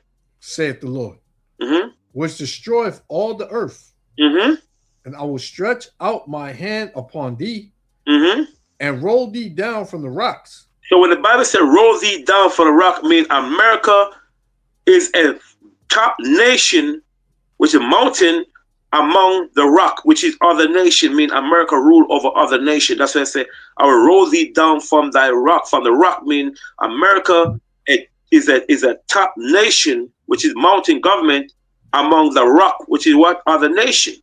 And we see it just like an example happened with Venezuela today. Okay, go ahead. It says, and will make thee a burnt mountain. I will make thee a burnt mountain, mean the Most High going to destroy this government. Okay. Just in verse 27 now. Verse 27, it says, set ye up a standard in the land, blow the trumpet among the nations. And with the Most High preparing the other nation, what? For war. Go ahead. Prepare the nations against her. The her is who? America. Because this never happened in ancient time. It's going to show you. Same verse. Go ahead. Call together against her the kingdoms of Ararat. The kingdom of Ararat. Ararat are the place, those cities up in Turkey. You never see those cities went up against Egypt. No way in history anyone could show you that. Okay? These were Japhet city. Those places, these are places up in Turkey. Go ahead. Many. And Ashkenaz. Ashkenaz, those are the Germans. We read in the Bible that the German went up against the children, the Gomer. The German went up against Egypt. Nobody can show you. No history books. It says, appoint a captain against her. Which is a ruler, Cause the horses to come up as the rough caterpillars. Right. The nation, the horse represent the nation, and the arm and the army as the rough caterpillar. I mean, different country all over the world coming to up against what? Modern day Egypt, which is America. So when the Bible said I would set the Egyptian against the Egyptian, I just brought a precept for you for the book of Isaiah to show others out there. We're not making things up. All brother gotta do, learn the history and realize that this never happened in ancient Egypt at all. That the meaning the Ashkenazi, which are the modern day German, went up against ancient Egypt. That never happened in history. Not at all, man. That's right. So we're not making these things up. Okay. You know? And you can see it. You can see that this is about to take a turn for the worse, man. Right. Race war, civil war, class war. They fighting in the high cabinets, the office, and all that. Everybody divided. Yeah. So the Lord said, I got two. This is Matthew chapter 24, and I'm gonna start at 3, and I'm gonna jump. Mm-hmm. It says, and as he sat upon the Mount of Olives, the disciples came unto him, the him is Yahushua, privately saying, tell us, when shall these things be, and what shall be the sign of thy coming and of the end of the world? So the disciples, they was asking, the Lord, when is going to be the time of your coming? Good. In the world. So when you read Matthew 24, it's giving you a breakdown of things that are going to happen. That's going to signify the Lord, coming. Verse 7, it says, for nation shall rise against nation, and kingdom against kingdom. Right? So you see that. You see that brewing each and every day. Mm-hmm. Right? Things are getting more, they talking more and more, SHIT. Right? If you do this, we're going to do this. If you move in on this, hey, we're going to be there, and you're going to be met with dire consequences. Yeah. Right? This is what Russia's saying to the U.S., and Iran already declared war with the U.S., Israel, and the EU. They said they're in full-blown war with them. Right? And you know who backs Iran? Russia and China. Right? So this thing is at the door, and it's on the table, and it's about to it's about to take place. It says, and there shall be famines and pestilences. Yeah. Diseases all over the place, man. People dropping dead, getting sick. I was looking at a video yesterday. He said the hospitals are packed now because everybody, coming out with these illnesses, man. They having these illnesses just pop up, and they don't know why. They're having breathing problems. And when I was out yesterday, this dude just fell flat on his face, and everybody's standing next to him outside, and they like, what's going on? Dude was just, out of it, man. People having these dizzy spells and just passing out for 3 to 5 minutes, and then waking up and not knowing what's going on. Right. There's a lot going on out here, man. Right? And it has a lot to do with what y'all took, back in those days. Yeah. Got that thing in your arm. Yeah, and that weed crap smoking. Yeah, that too. You understand that they, like I said, the main one is the Jimmy Jab. Yep. And also in the Caribbean, a lot of women can't get pregnant. They don't know what happened, but we already know. Yeah. And the main purpose of that, the Jimmy Jab, is to, sterilize. Yep. A lot of women not getting pregnant, but why they're not putting this thing on the news? Because they do not want feet to get any hint. Yep. You know what I'm saying? Mm-hmm. See what's going on. Yeah. So you got pestilences, running rapid, and they're gonna get worse. Yeah. You might start seeing people just throw up blood and all types of stuff, man. This thing gonna get really bad out here. Yep. The famines is coming. Mm-hmm. Right? The famines is hitting, and they keeping that under wraps too. How things are just getting worse and worse, and in the supermarkets, the shelves are getting more and more empty. Mm-hmm.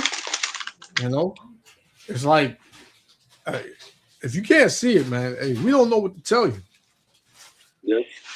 So it's saying, and there shall be famines and pestilences and earthquakes in diverse places, meaning many places.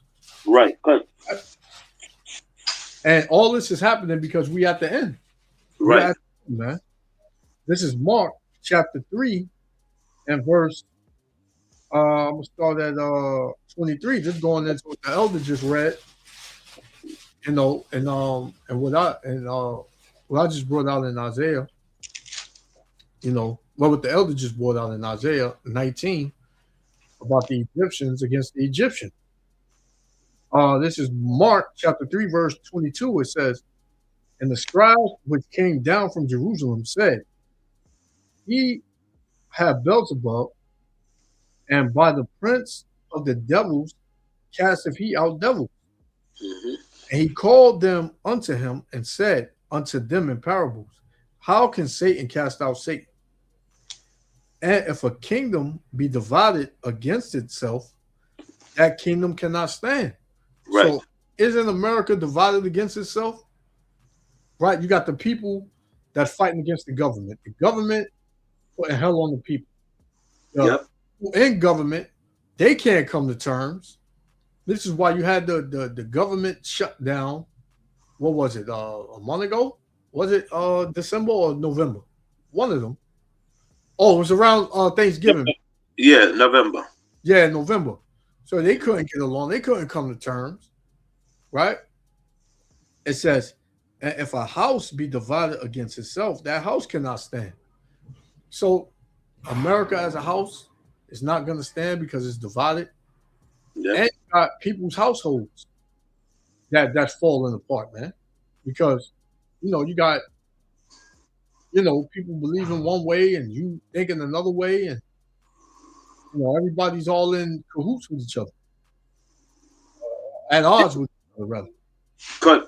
Because remember, the Roman Empire frequently experienced several internal conflicts. Yep. Civil War. Remember, we read that in the Apocrypha all the time. Yep. They were destroyed within. Yep. They got external conflicts, outside conflicts with other tribes and stuff. You know what I'm saying? At war. Yep. And these internal conflict was a major factor in the empire eventually decline and fall. The internal conflict. Yeah. Because when the government is corrupt, it's like the inside of your stomach. When you have all kind of dirty stuff in your colon and all kind of crap, you gotta end up you gotta end up with all kind of conflict within your system. Diseases, things that's not, you know what I'm saying? It's like an internal conflict that was within the Roman Empire that caused the Roman Empire to fall. And the same way America is gonna go, just like Rome. Yep, exactly. Internal conflict. Because Rome was ruled by what? Council. That's why the Bible says he was diverse from all the beasts. The first beast were for it. So the council, they're not coming to such agreement they're supposed to be, because one agreed on this term, so you have this so-called Republican and Democrat at war with each other, which they're both devils anyway. But that's what's going to end up causing this empire to fall into internal conflict. You know? Come on. Yep. Come on. I got one for you, Elder. This is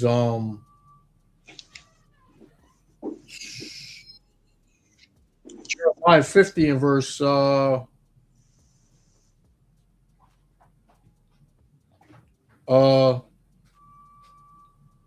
Jeremiah 50 and 9.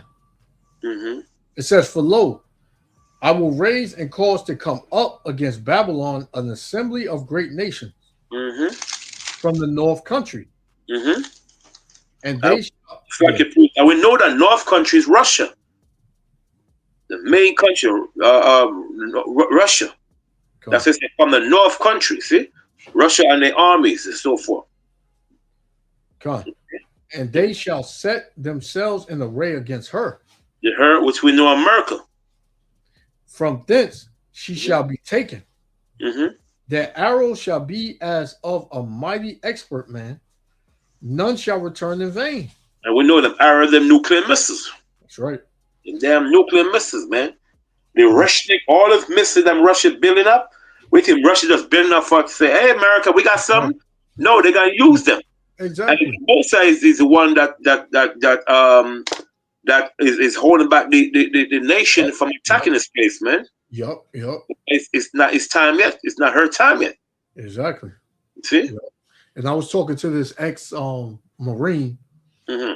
right? And he don't think that this country is gonna be hit with any missiles. He's in a dream. He's in Alice in Wonderland. I asked him, I said the same thing you just said. I said, why do you think they're building these missiles for? For show? They're gonna put them in the museum? So we can go and look at them? He was like, well, I don't think nobody is stupid enough to attack America. That's the philosophy that America has pushed out on people to think that, ain't nobody gonna touch us. We the greatest, strongest country in the world. Mm-hmm. Right? In a dream, yep. Pretty much he was like, it ain't gonna happen. Mm-hmm. Well, it's very well gonna happen, man. This is gonna be the last war. Yep. Right? So it says, and Chaldea shall be a spoil. Mm-hmm. All that spoil her shall be satisfied. Right. Saith the Lord. Huh. Yeah, all that America took from these countries, now it's gonna be payback, man. Huh. Yep. Right? They're gonna be satisfied. They're gonna be happy. Yep. Verse 11. Because and verse 10, we say, and Chaldea shall be a spoil. The Chaldea is another name for America. That's right, yep. Okay? Come on. Shall be a spoil means be destroyed. Go ahead. Come on. It says, all that spoil her shall be satisfied, saith the Lord. Mm-hmm. Verse 11. Because you were glad, because you rejoiced, O ye destroyers of my heritage. Mm-hmm. And who's the Lord's heritage, man? The children of Israel. The Israelites. It says, because ye are grown fat as the heifer at grass. Yeah. Right? You ever see a cow? He's always in the, in the field eating the grass, man. That cow gets fat. That's a good way to put it. Healthy, man. Right.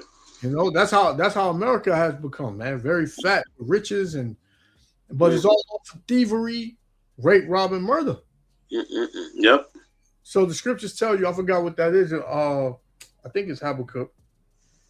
What was going over earlier. Remember what's going over there earlier. Let me get that verse for you. I know the verse again. Let me get it for you. Let me get that precept for you. Come on. I had it ready now, but let me get it. Becky chapter. Chapter 2, verse 6. 2 and 6. 6. Come.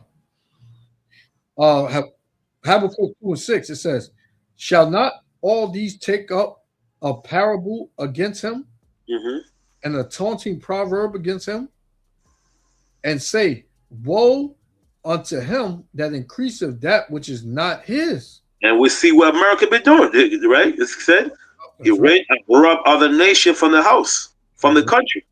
Right. Everything they rob now, they're robbing the oil with Venezuela. You know what I'm saying? That's why the elder me when the brother said, in Jeremiah 50 and about the cow. Yeah, Con. That's 50 and verse 11. Con 50 and 11. That's an excellent scripture verse. Jeremiah 50 and 11 says,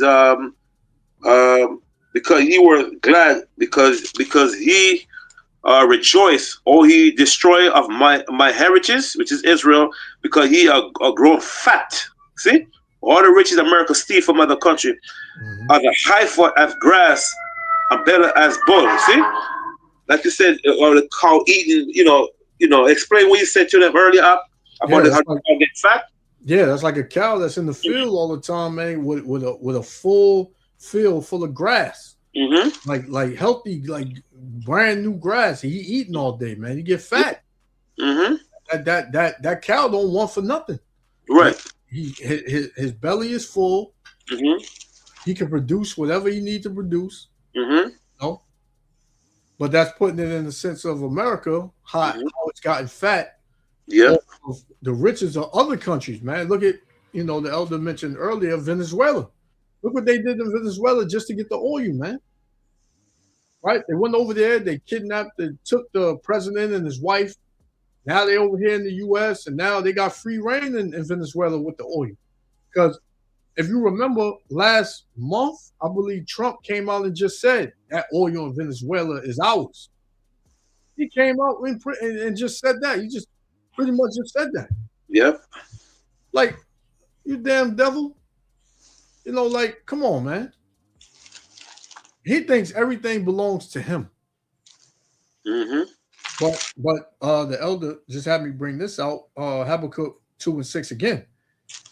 It says, shall not all these take up a parable against him and a taunting proverb against him and say, woe, meaning destruction, to him that increaseth that which is not his. So that oil in Venezuela, that ain't yours. Right? When you go in Taiwan, and well, you claim you helping Taiwan, but you know, you're just using Taiwan to attack China and all that. The same thing you're doing with Ukraine and Russia. But that stuff, first of all, ain't got nothing to do with you. But you so proud, and because you're not a keeper at home, you know, you got to be over there in their business, throwing money, throwing your weight around, and ruling by your blessing, which is the sword. Meaning, if they don't get in line, you're gonna slaughter them. Right? These nations, they know this stuff, man. They know the history of how America was built up and who built America. They know this. Right? But they've gotten rich. They've gotten rich also, you know, from America. Huh. So America's like the heifer in the grass. Yep. You know?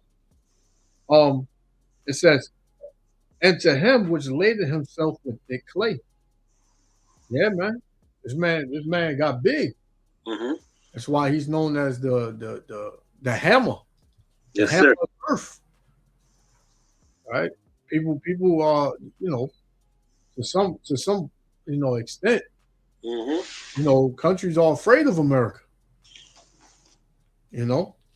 But the scripture I was getting that one was good too. But it was in the same chapter. It was verse 2.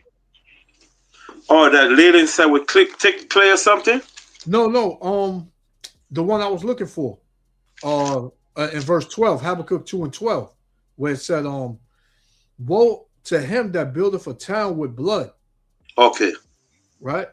Mm-hmm. We all know how America, you know, got in this land. Right. Slaughtered the Native Americans, slaughtered the tribe of Gad, right? The Native Americans, starved them out, killed. We had that picture up a couple of weeks back with all those buffalo they killed just so the Native Americans wouldn't eat, right? It says, woe to him that buildeth a town with blood and establisheth a city by iniquity, man. That's what man has done, man. Yep. Right? How do you think America was able to put embassies in every country? You think they just, all right, we're going to go over there. We're going to just set up shop. Yep. Even with drug dealers, man, in order for them to take over something, what they got to do? They got to get rid of the rival gang that's a threat to them before they can set up shop over there. So the same thing, America. America is like a kingpin. Yep. A gang, right? And they want to set up shop over here because we heard you got this over here. You know, either you do business with us or we're gonna take it. So the nations will play ball. They'll be like, all right, how much can we make? And then, you know, America will tell them, yeah, y'all can make this. But once they sign that treaty, what is America known for? Breaking treaties. We don't need you no more. Just offer. You can't trust these devils, man. You can't trust them. Yep. So, and they could tell us more. yeah. Yep. They welcome them, man. Find them up, teach them how to fish. Because he didn't know how to fish. They didn't know how to use knife and fork. They taught them. Mm-hmm. See? And that's what happened after that. They get slaughtered, man.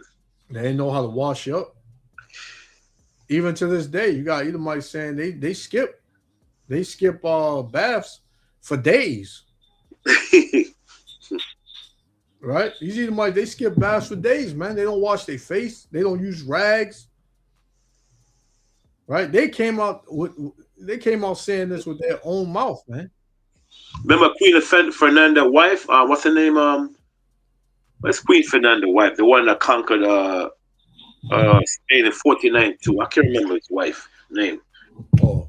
King Fernandez's wife. Oh boy. Oh, okay. She only take shower one time for the year. Say something for a second. Let me find it. Yeah, I did a video showing how vile they was, man. How they would, man, they had lice and man, it was disgusting, man. They would lay in a tub of, when women relieve themselves every month. I'm gonna just keep it at that. Yeah. They would lay in the tub of that because it would I forgot what it said, man, but it was disgusting, man. Right, cut. They would take certain things like how women wear pads, but they would use those, stay in them. It was disgusting, man. These people are disgusting and vile, man. Mm-mm. These are the people that the Lord have ruling over you. Huh. But all Jake want to do is be a part of them. Well, if they can't go, then I don't want to go, man. Why y'all hate white people like that? The Lord hates them. Yeah. Second priest. Her name was Queen. Oh God, we'll get the page once again. Isabella. I was thinking of that. Yeah, she only takes shower one time a year, huh? That's disgusting, man. And they used to burn incense and run her. That's when she got. They don't smell her, one time a year. That's crazy, man. Yep. The history tells you that these people used to wear clothes until the clothes pretty much become them. Like, yeah, was part of them. Part of them, man. Become part of them, yeah. They would grunt and like dogs. Yeah. This is why these people love dogs. This is why these devils will go to the fullest extent to save a dog before they save you, Jake. Mm-mm. Right? They putting Jake in jail for abusing dogs for 10, 15, 20 years. Right? But these devils, they can lay with dogs. Mitchell, I was watching, matter of fact, the Red Bull, right? Red Bull? Yeah. Red Bull is a drink. I never used it because it got so much sugar and that stuff out. Yeah, but they say it doesn't contain sugar, it contains aspartame, which is still a form of sugar, but it's another, They try to stop the documentary, but there's a documentary showing they were killing millions of bulls to get certain piss, urine from bulls and so forth, because that's what they have in Red Bull, urine piss. Wow. Matter of fact, you could bring it up. I don't want to say it and don't know, without proving it. I have books here to tell you, but I can't find a book right now. Let's put look up urine in red horse urine in Red Bull. This is thing that Jake like to drink. Yeah. And never do his research. You know what I'm saying? That's why it's called Red Bull.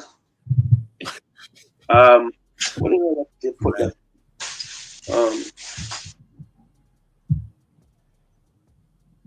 What the hell? I had a book. My wife and I was reading a book last week. I don't know where I put it.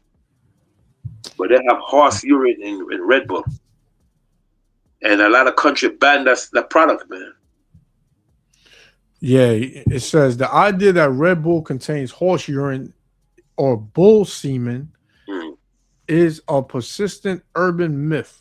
Of course, you're not gonna You know they do that now because remember a lot of country banned it, and there was explained a lot of country was saying that we don't want no Red Bull with horse urine, so they try to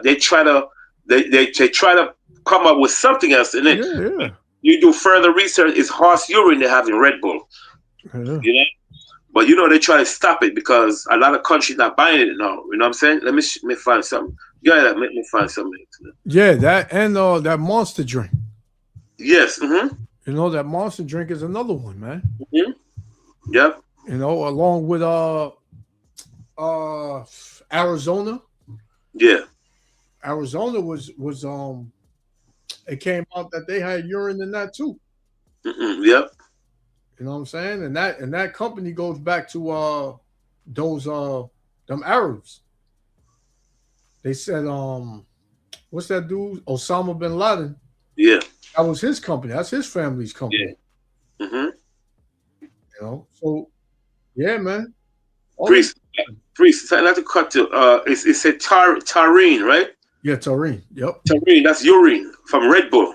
But what they try to do now, they try to lie, you know, it's taurine made from Red Bull. They try to lie and saying that it's not. But they just want to try to block the fact that it's in, you know, Red Bull. Red Bull contain freaking urine. Yeah, I got one right here. Let me show it to you. It says taurine. What is taurine? You can see it? Yes, sir. Mm-hmm. It said, what is taurine found in Red Bull? While it is true that taurine was originally isolated from bull semen. So it's true that taurine is isolated from bull semen. So it comes out the semen, but they so-called isolated it. No, right. That's bull semen, man. Yeah. It is now produced synthetically. This compound is a aminosulfonic acid that is widely distributed in the human body and plays a role in cardiovascular function. And look, when you drink this stuff, I remember I drank it one time, Elder, when I didn't know a damn thing. When it first kind of came out. Yeah. Right? When it first came out, I didn't get no rest. Right? So I needed some energy because I had to work. So I took one. Right. And about, I give it 15, 20 minutes after I took it, Elder man, I could not feel my feet. I couldn't feel my feet. Like everything just, you know how when you're sleeping and you sleep on your arm and you wake up and your arm is heavy and can't feel your arm for a little bit? That's how my feet felt. Wow. And that was the one and only time I ever drunk that, man. You know? But these devils are disgusting, man. So it's not too far-fetched to believe that these devils use animal semen, urine, blood, everything, man. From the you know, pork. They put everything, man. Just to keep you in sin, Jake. Yep. Just to keep you in sin, man. Yep. They'll just get a bunch of stuff, man. Yeah, they just get a bunch of chemicals and just throw it in there, and put some sugar and a little bit of honey. Yeah. Niggas will drink it. Yeah, you can't feel all you're feeling is sweetness. You don't know what the hell is in that stuff. Man, it's so damn. Yeah, man. Woo, that's why the Bible said, "Thou art wiser than Daniel, man." It's like evil, man. Hey, this is why these devils, they study you. Yeah. There's a lot of animal product in medicine. A lot of animal product in medicine. Yeah. They study. Yeah, they study you, Jake. They study, man, what you like. They know Jake like fried chicken, so they'll put all types of chemicals in the seasoning. You know, and have you bugging out, man. Gravitate their attention. Yeah. They know you love Hennessy and Don Julio and weed. So why wouldn't they put chemicals in weed or in liquor to sterilize you, to bug you out, to shorten your your lifespan in some way and kill off your white blood cells, red blood cells. Yep. You know, so that way you can't think right, and this is why Jake don't know whether he coming or going.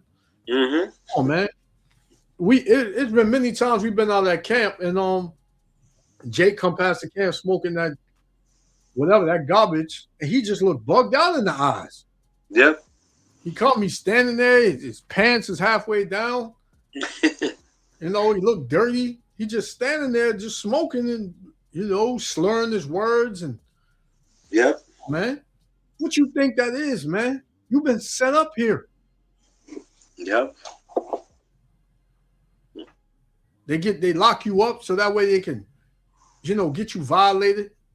Because, you know, that's a big thing in jail, man. You go in there, you get violated, you come out and you look off. You know, Boy. you turn into a Muslim.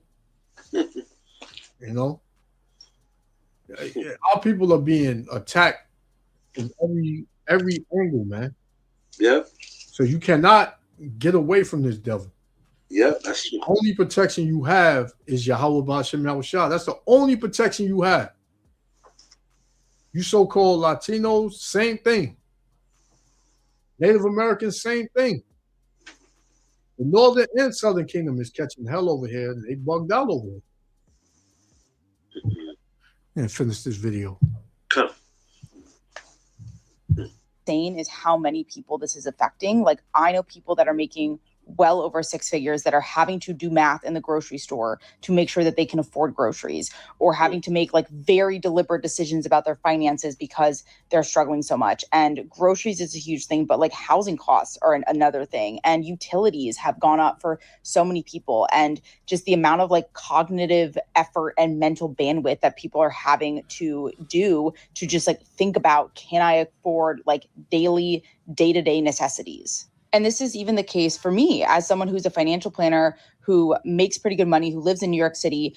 I have to very deliberately think about the money that I'm spending and make very conscious decisions about my money in a way that maybe I didn't have to a couple years ago because of just how expensive everything has gotten. And it's not just day-to-day expenses, it's these long-term expenses too. Like when you think about, you know, buying a home or having kids, like all of that feels very out of reach for people because of how expensive everything has gotten. And so if you feel like you are struggling financially or feeling squeezed financially in a way you weren't a couple years ago, this is something that I think many, many people are experiencing, and not enough people are talking about it. What's so exciting about the new year? All it is more struggles. It ain't like when the first hits, you're going to get all the money you need. And notice, Elder, there's a lot of these Edomites that's making these videos. Yeah, Jake ain't got no time for Jake. He's happy right now. Right. These Edomites are feeling it. They saying something, man. Things, you know what I'm saying? Yeah. Because Jake just like, you know, well, maybe things gonna get better. You know, he's looking for hopes. Yeah. But these Edomites, they're smart. They see that it's over, man. Yeah. And they're catching a lot of hell because they never seen things like this before. They never experienced these hardship and so forth. You know. And Jake been struggling. Yeah. Jake just been barely getting by for the longest. These devils ain't never have to deal with this. Exactly. Yeah. But this is why, you know, Deuteronomy 30:7 says, and I will put these curses on all thy enemy. Mm-hmm. So the curses is falling on these devils too. Yep. You know, everybody talking about why, you know, the blacks ain't helping us and this and that. The so-called Negroes, we should have listened to y'all. You got the Asians saying it. Mm. Northern Kingdom saying it more now. Yeah. Yeah. Yeah. But this is all the Lord's plan, man. Yep. We living in some great times, man. It's great to see this, man. It's great to see this because we know that it's just bringing us closer to getting up out of here. Mm-hmm. No. What's to be excited about? You made it through a new year of struggles. Welcome to the next. That's all that is. I don't know why people get so excited. It ain't like shit's gonna change. It's gonna get worse. That's right. You can make $35 an hour. Say it again, Elder. No, I'm saying exactly, yeah. Yep. And still struggle. So imagine a person making minimum wage, $15 an hour. Right. How? You can't even think about climbing out of the red on that one. These corporations got us so pinned down that we can't get out, and nobody sees it. Nobody's doing shit about it. So enjoy your new year. Welcome to new struggles, or the same, and it's going to get worse. I mean, I don't get it. Why, what do people think when they celebrate Happy New Year and the fucking ball drops? Nothing's going to change. It's going to get worse.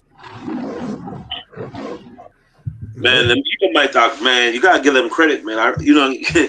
What it's, it's a something Jake needs to think about, man. Damn, if this so-called white man going through that problem and they mention that he's mentioned nothing gonna change, why should give you a wake-up call like, damn, if this white man going through that now, then that means it's getting worse for us, you know what I mean? Yeah. That's what Jake should be thinking about, but you know, I'm not time for that. Jake too busy with his 40 ounce and smoking his blunt and eating his damn ketchup fries. You don't give a damn about that stuff, man.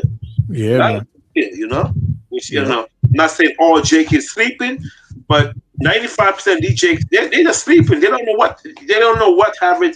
It's like the movie Werewolf in England. Remember that movie? Werewolf in England. Wolf never happened, and when the real wolf was coming, they was in chaos, total shock. It's a movie called The Man That Cried Wolf. Okay, real wolf in England. Yeah. Yep. When the real wolf was coming, man, that's when the old times they say shit happen. You know, like Jake said, shit happen. Yeah. That's what's gonna happen, man. A lot of my family, I try to explain to them. They say, man, you're crazy, man. They look at me like I'm nuts. Yeah. My aunt came in the other day. Oh, why are you reading all these damn books? What is he gonna do for you? You know what she asked me? Yep. Yeah. But you're always gonna have somebody say some stupidness, man. Look at Noah. Remember, Noah was warning those people for 100 years. Noah was teaching the people. Yep. And they start to listen when they see the flood is coming. Yep. Somebody rain. Yeah, you should take heed, man. Uh-huh. Exactly. When it started to rain. Yeah. Cut. Rain. Cut. See? So that's what happened. They want to sleep. They want to continue sleeping, man. That's it, you know? Gone. Yeah, I've seen that too. They put that up there when the ball dropped. They said America, this marks 250 years. Yes, sir. Cut. You know? That's a milestone for America. Yep. You know, but I had this other video right here showing you the state of America. Yep. You know, man. It's crazy. This video, it says Babylon is cooked. So 250 years, Babylon is cooked, man. It's done. You know what we brought out last week, where say wait, let me get it. I don't want to set it up. The well-favored holic, man. Yeah, gone. Yep. This is Joel 3:13. It says, "Put ye in the sickle, for the harvest is ripe." Right. So the wickedness is there, man. It's at an all-time high. Right. It says, "Come, get you down, for the press is full, the fats overflow, for their wickedness is great." Yep. Right. So the wickedness of Babylon is great. This is why this place is falling. Right. It's gone. Right. The people's minds are gone. The whole thought of Babylon is just gone, man. Check this out.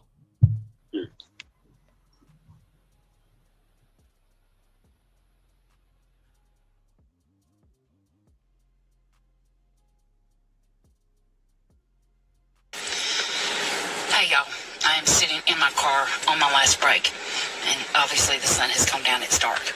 But listen, there's a situation, and heaven help us all, okay?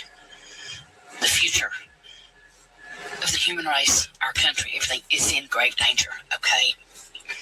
And it all comes down to common sense and a little simple math. I'm glad I won't be around to see the destruction that is going to happen.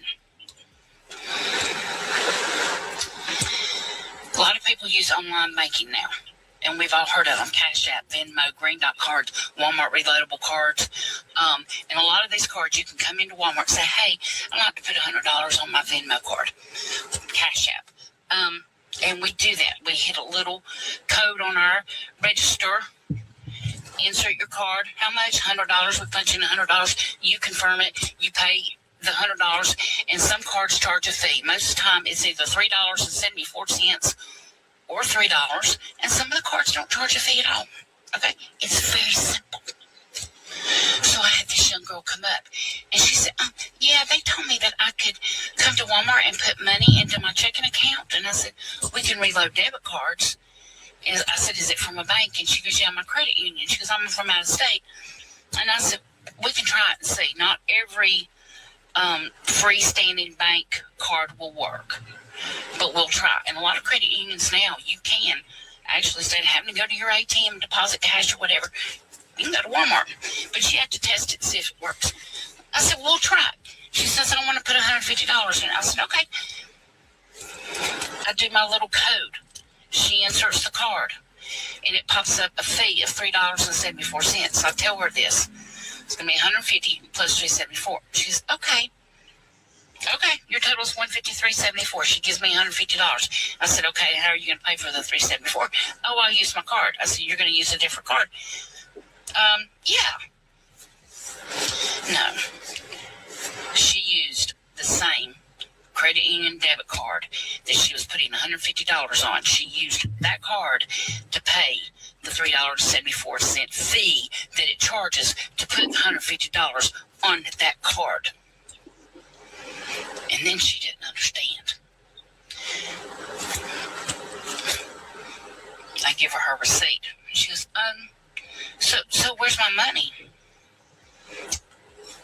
I said, it's in your account. I put it on the card. But I don't understand. I said, what do you not understand? And that's how idiotic and dumb these Babylonians are, man. You know?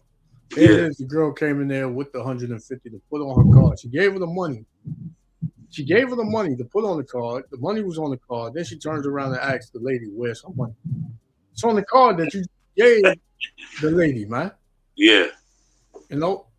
But these are, it goes back to what you said. Like, is there no more wisdom in T-Men? Yep. Right? The wisdom is leaving this place. Yep. The regular people to the people up top, the leaders, the wisdom is leaving. Like they don't understand a damn thing, man. Mm-hmm. Right? Here it is. You came in with a card. Right. And you said you wanted to upload money onto your card. You give the lady the card. She tells you how much it is. I mean, she asks you how much you want to put on there and how much they're going to charge you. You say, okay. You give her $150. Yeah. $150 on the card. After she give you back the card, you ask her, where's your money? It's in your account, right? She says she don't understand. This is just how people are, the direction people are going here in this country. Yeah. Yep. They go nuts, man. It's just insane, man. Mm-hmm. Sad. I didn't realize she had used the same card until I got to looking at the receipt, and the last 4 digits of your card number shows on your receipt. Load $150, fee $3.74, total $153.74, cash tendered $150, debit purchase $3.74. The transactions, loading the card and spending the card with the same last digits. She didn't understand. I couldn't get her to understand. To where I was just like, well, you're the one that used the same card. You're putting money on to pay for the fee to put money on this card. I don't know how else to explain it to you. Do you I just found out she went over to customer service because she didn't believe me. I'm like, what do you think I did with your money? And they tried their damnedest to explain it to her. I don't think she still understands it. That is the future we're dealing with. I do not understand. Like, please, heaven help us all. It's crazy, man.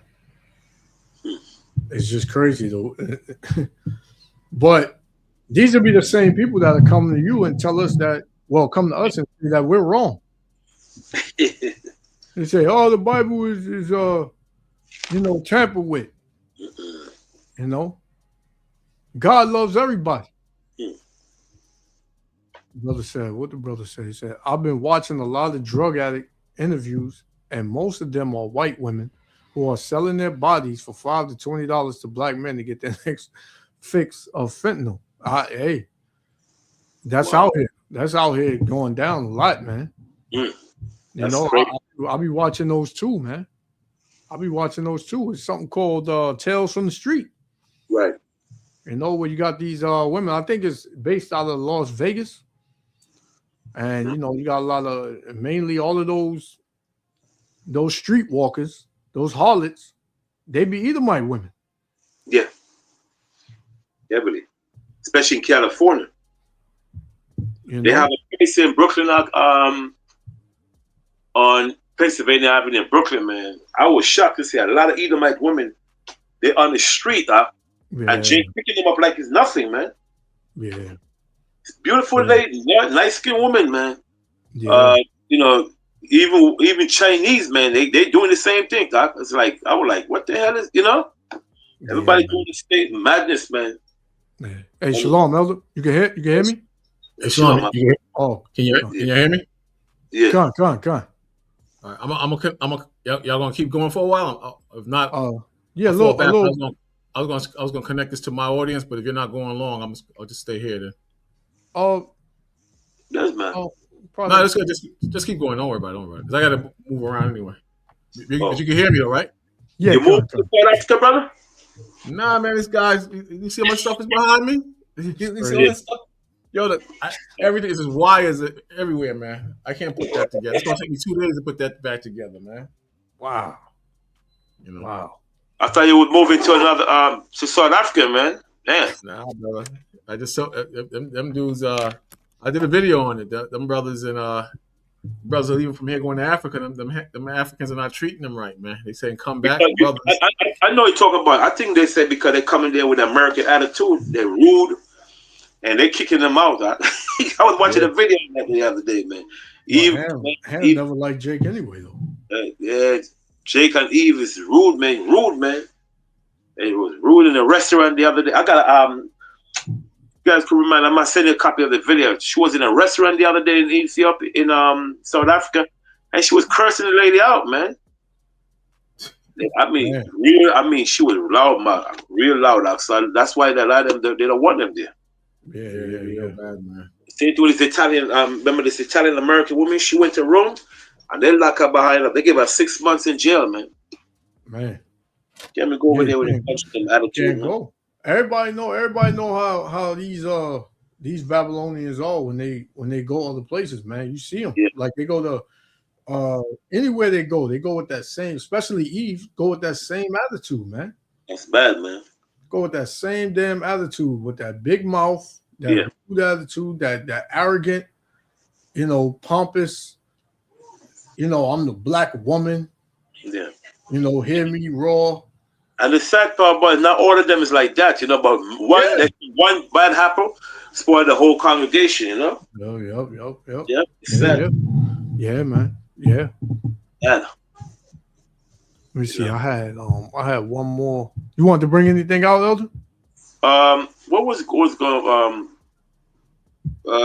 what's supposed to be the 2 more verse in Habakkuk? Okay, come. No, there was something in Genesis, right? I got like 5 more verses in Genesis. Genesis, what, 1 or 2? Genesis chapter, was it 1 or it was 2, right? Was it 1? Oh yeah, chapter 1. It was 1. Yeah. We left off at yeah, we got like 5 more verses. Trying to think what we left. We left off on verse.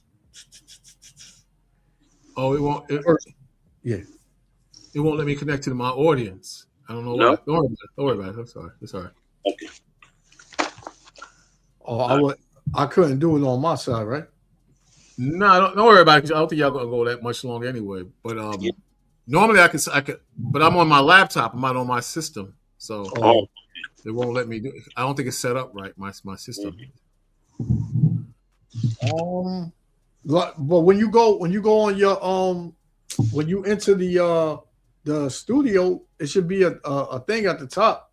Yeah, but it's but the computer, it's like I'm a new person. It's not going into my account, so it's telling me to sign up for free. Like I already have an account. That's what they was telling Lamar though. They was telling Lamar the same thing. Yeah, that was crazy. I think he got kicked out. Oh, I don't know what happened. I think he let himself out. okay. What verse was it in? Verse 20. Okay, 20, right? Yeah, Genesis 1 and 20.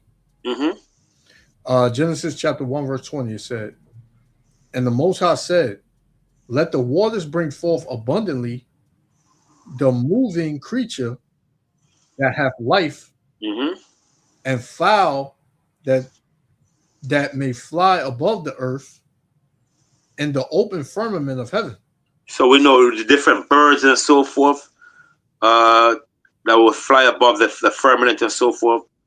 We got unclean bird and clean bird. You know, we got, like, for instance, you got pigeon. You know, pigeon is clean to eat, but the wild pigeon that's on the street, that's something different. That's one thing I don't eat, no damn wild pigeon. They're wild. Those are wild pigeon.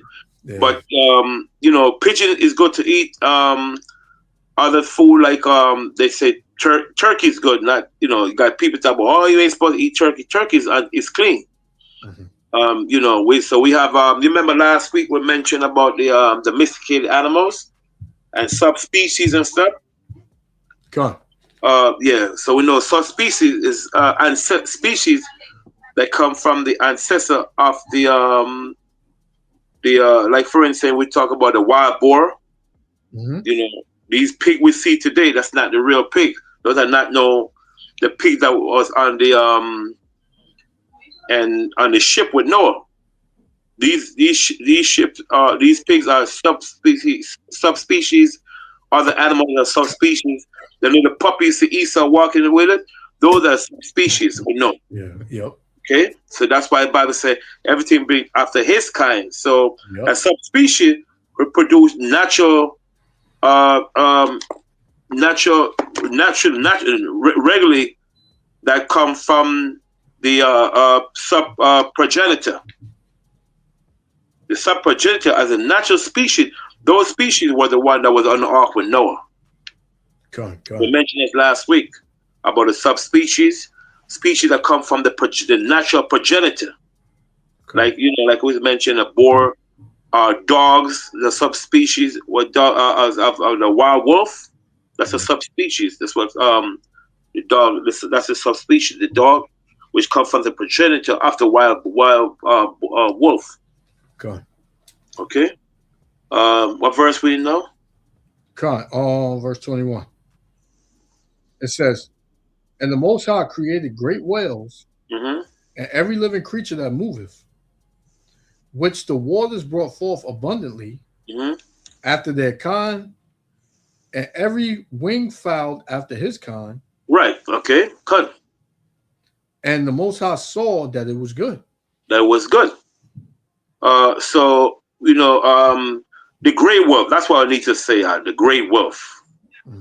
In on the scientific word is the Canis lupus. The gray wolf. If you could put out a picture, the gray wolf, the subspecies of the gray wolf.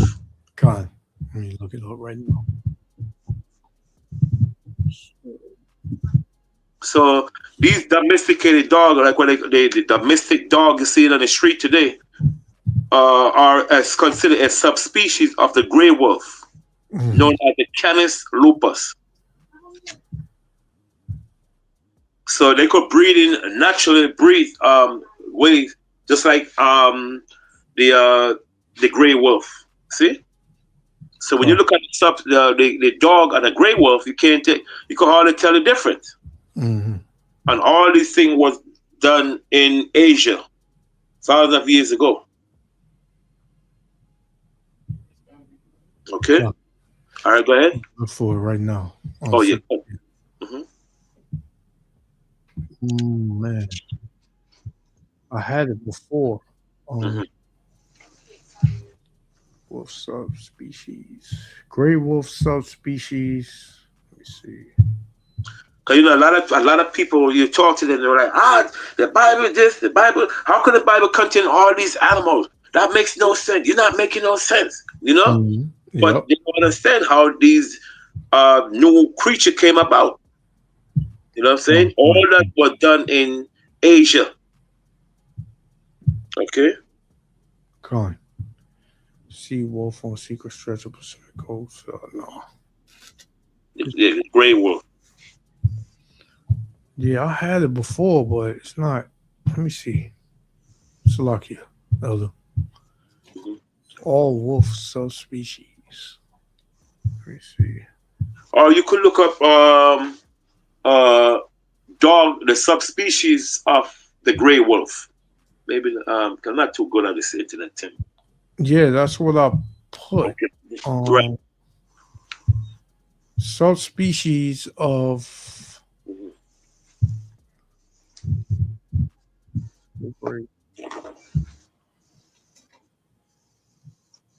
all right, let me see if I can make it bigger. All right, let me see. You can see this one? No, not yet. Oh, right here. You see it? Yes, sir. Cut. See those? Yeah. Those are the natural animal that was on the ark with Noah. Mm-hmm. See? Yeah, this says male and female. It said gray wolf subspecies. You got the Arctic wolf, the northwestern wolf, the plains wolf, the coastal wolf, the Mexican wolf, tundra wolf, the what is that? Tibetan and Himalayan wolf, Iberian wolf, Italian wolf, Eurasian wolf, Persian and Indian wolf, European wolf, red wolf, and eastern wolf. Good. See? So all of these wolves come from the great wolf. Great. Exactly. You know? Yeah. So dogs now are the subspecies of the gray wolf. So the gray wolf was the natural wolf, or natural animal that was on the ark with Noah. Later on, they become interbreed in Asia, and that's where you have this dog family come from. But they produce the same way the gray wolf produce, same thing, same way, you know. Let's go deep into how the production goes through, you know. Go on. Just use that, as a way to, somebody out there asks question, we could know what to tell them. Yeah. Because people ask dumb questions, which is not dumb question, but it's something for us to be prepared, and let them know these are subspecies animals. These are not animals that was on the ark with Noah. And you let them know where there's, like for instance, your dog come from. We know it come from the gray wolf, or where the mule come. Or, all these things we could back up. You know what I'm saying? Come on. We got to study these different species. But we have in a class, so we don't have no time for what I mean. This is something long, it takes days. All these creatures came about. Okay, go ahead. Go on. Verse 22. It says, and the Most High blessed them, saying, be fruitful and multiply, and fill the waters in the seas, and let fowl multiply in the earth. See, fill the waters in the sea. What are those things that's in the sea, in the waters? Fishes. You got the clean fish and you got the animal and the unclean fish. We know the purpose of unclean fish is to what? Is to filter the water. We don't eat these things like catfish, all that stuff. You know what I'm saying? That does not have fins and scale. We eat those that have fins and scale, but not those that does not have fins and scale. Esau pulled everything on the damn water, all the snail, all that stuff, is to keep the water filtered. That can keep the water filtered from these unclean animals. Okay, go ahead. Come. It says, and the Most High blessed them, Salakia, verse 23. And the evening and the morning were the fifth day. Which is the 5,000 years of creation. Go ahead. And the Most High, Yahweh Hashem Yahushua, said, let the earth bring forth the living creature after his kind, cattle and creeping thing, the beasts of the earth after his kind, and it was so. It was so, mean it was complete according to what? According to order. So that's why I say after his kind, meaning or what? After his progenitor. So we know the progenitor of these dogs today are what? Are the wild wolf, right? The boar, right? What do you call it? The gray wolf. Yeah. Gray wolf. That's what I said. After his kind, mean after his progenitor. So we know the progenitor of the dog is what? The gray wolf. Go on. Okay, go ahead. Go on. Verse 25. Mm-hmm. And the Most High Power made the beasts of the earth after his kind, mm-hmm. and cattle after their kind, mm-hmm. and everything that creepeth upon the earth after his kind. Mm-hmm. And the Most High Power saw that it was good. You see, it was complete. See, after his kind. Let's get Wisdom of Solomon, a precept from verse 26. Matter of fact, read verse 26, right? Verse 26. And the Most High Power said, let us make man in our image. You see? So we know the Most High Power right there is the angel. Because some people read that verse and say, see, and God say, God is not the one that's speaking. The Most High is not the one that's speaking. It's the angel speaking. Because you got a lot of these ignorant people in church, they read these verses, and some people out there that don't understand the scripture, they read the verse, and see, God said, let us make man in our kind. This is not the Most High speaking. This is not the angel. Yeah. You say, what al-Hayam and the powers, and the power being, and the angel said, let us make man in our images. Right? Read that verse again.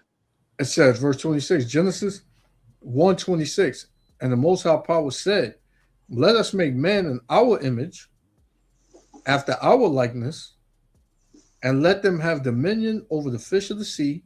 So when the Bible said, let us make man in our images, what images? Not to look like him, but to what? Image of righteousness. Yep. Let's get Ephesians 4:24.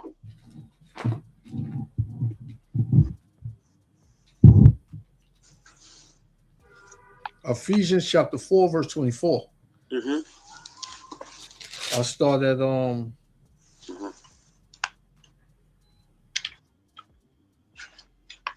I'll start at 20. Okay, good. Mm-hmm. Ephesians 4:20, it says, but ye have not so learned the anointed. If so be that ye have heard him and have been taught by him, mm-hmm. truth is in Yahushua. Mm-hmm. That ye put off concerning the former conversation, mm-hmm. the old man, mm-hmm. which is corrupt according to the deceitful lusts, mm-hmm. and be renewed in the spirit of your mind, mm-hmm. and that ye put on the new man, mm-hmm. which after the Most High Power is created in righteousness. Right, in righteousness, right? Yep. Good. And true holiness. Good. Let's go back to Genesis 26 again and read that verse. Come on, Genesis 26. Genesis 1 and verse 26. It says, and the Most High said, let us make man in our image. Right. So the angel said, let us make man in our images, right? Images. Meaning in the image of righteousness, not to look like the Most High, like what the Christian are teaching. Go ahead. It says, after our likeness, and let them have dominion over the fish of the sea,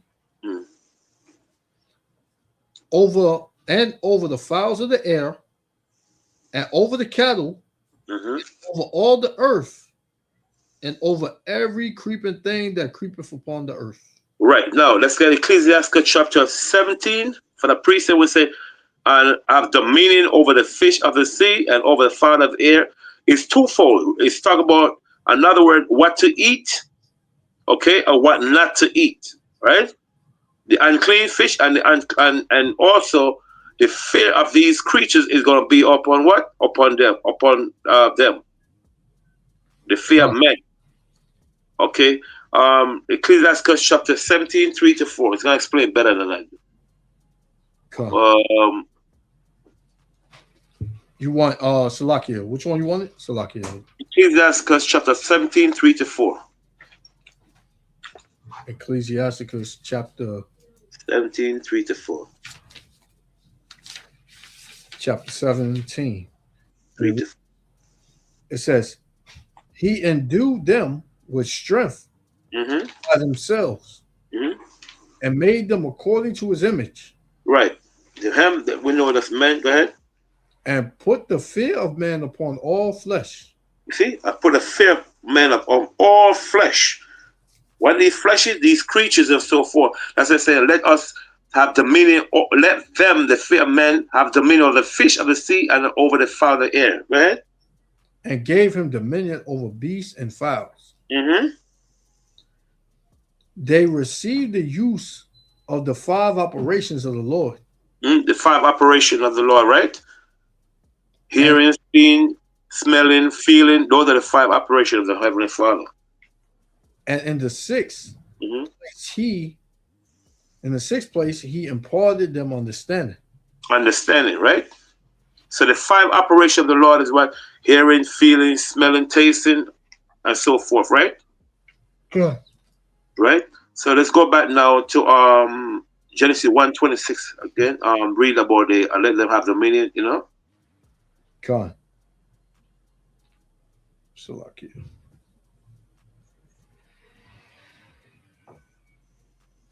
Genesis chapter 1 verse well, you want me to read 26 again? Yes, come. Genesis 1:26, it said, and the Most High Power said, let us make man in our image, after our likeness, and let them have dominion over the fish of the sea, and over the fowls of the air, and over the cattle, and over all the earth, and over every creeping thing that creepeth upon the earth. Right, so that man is going to rule over these creatures. We just read that, you know what I'm saying? In the Apocrypha. So we mentioned the 5 operations of the Lord. Remember, we got and then also you could put a counsel, speaking, eyes, ear, listen, and and the mind. Those are the 5 operations of the Lord. They call it hearing, feeling, smelling, listening, and so forth. You know.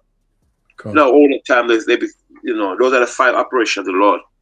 And you tell it in the same chapter anyway, in verse 4-7. Okay.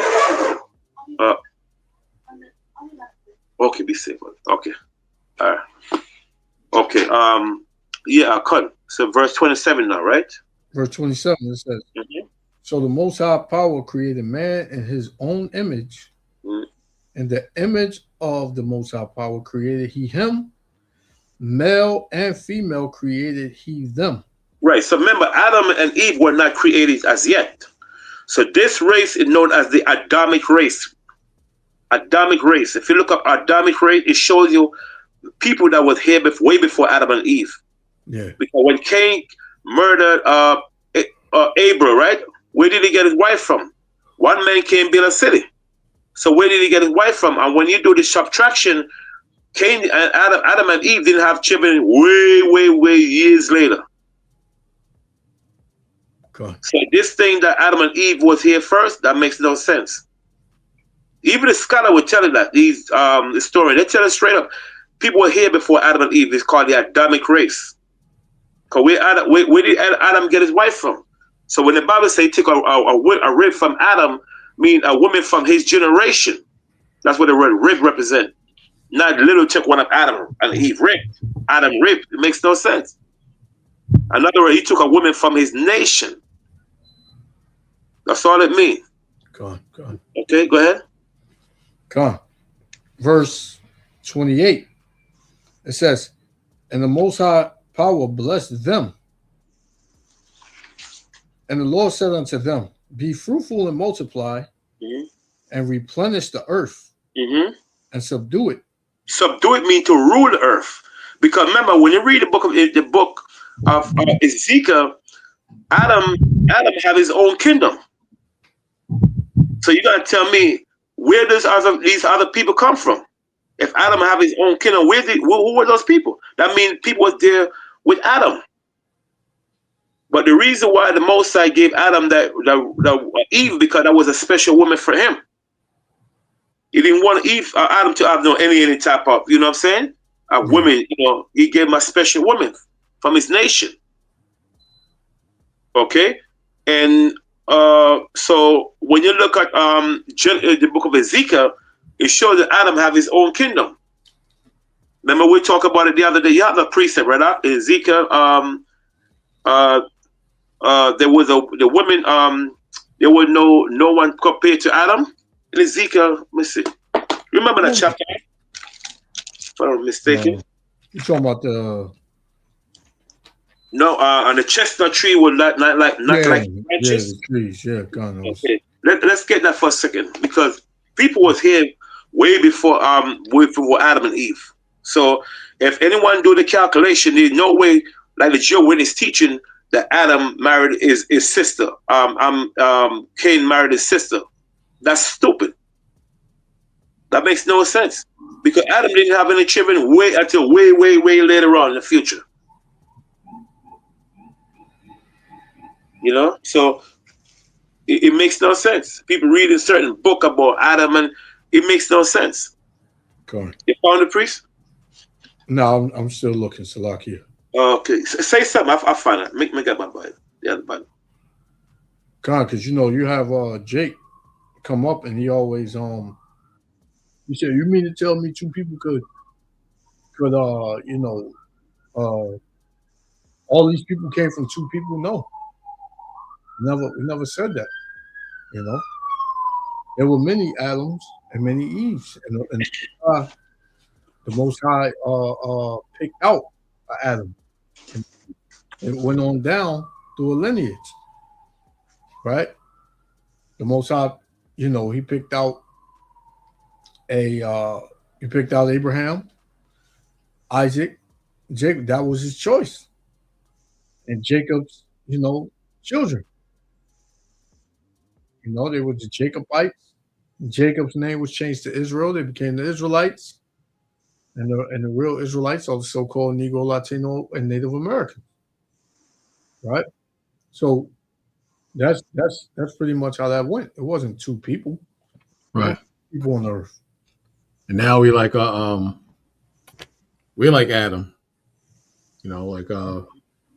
Chosen of the Most High, special. So Adam was can you hear me?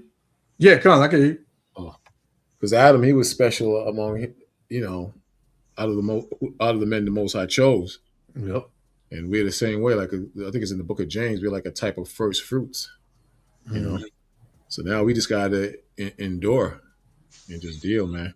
But we're a new Adam, or the second Adam. I think it refers to us as. I think it's refers to us as the second Adam. It might be Corinthians 5. I'm not sure, but it's been a while. Okay. So I found it real quick. First, because that's an everyday thing. That's just not one day and you good. You gotta become a new man daily.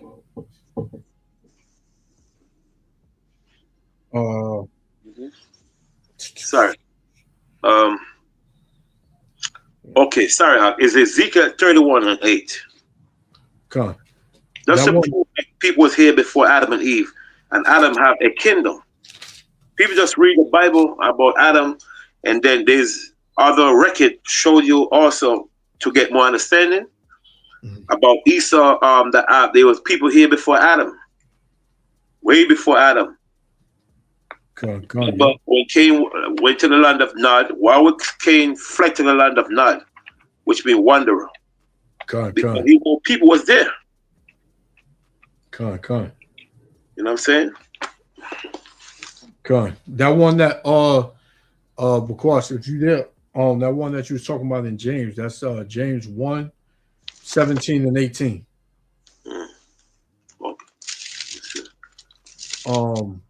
About the first fruits. If he come back on, I'll read it for him. But I got the one you wanted, Elder. Yeah. Ezekiel 31. I'll start at 7. Yes, sir. It says, "Thus was he fair in his greatness, and the length of his branches." Right. The he is Adam. Go ahead. "For his root was by great waters." So when his root means his kingdom was like great water. Go ahead. The cedars in the garden of the Most High could not hide him. You see, the trees that was in the garden of the Most High could not hide him. The trees are the people. So not the literal tree. Well, if you got what trees you gotta hide from?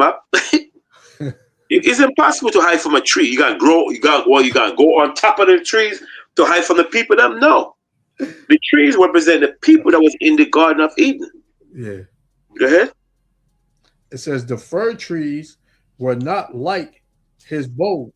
Right. So when the Bible talks about the fir trees and so forth, it's talking about what? The fir tree was talking about the other nation. It's not like his brother, mean his children. Go ahead. Come on, I got a precept. Go on. This is Mark 8. And let's look here. 1 second. Mark 8 and verse 23. And he took the blind man by the hand and led him out of the town. And when he had spit on his eyes and put his hands upon him, he asked him if he saw aught. And he looked up and said, "I see men as trees walking." Beautiful. I see men as trees walking. See? Beautiful.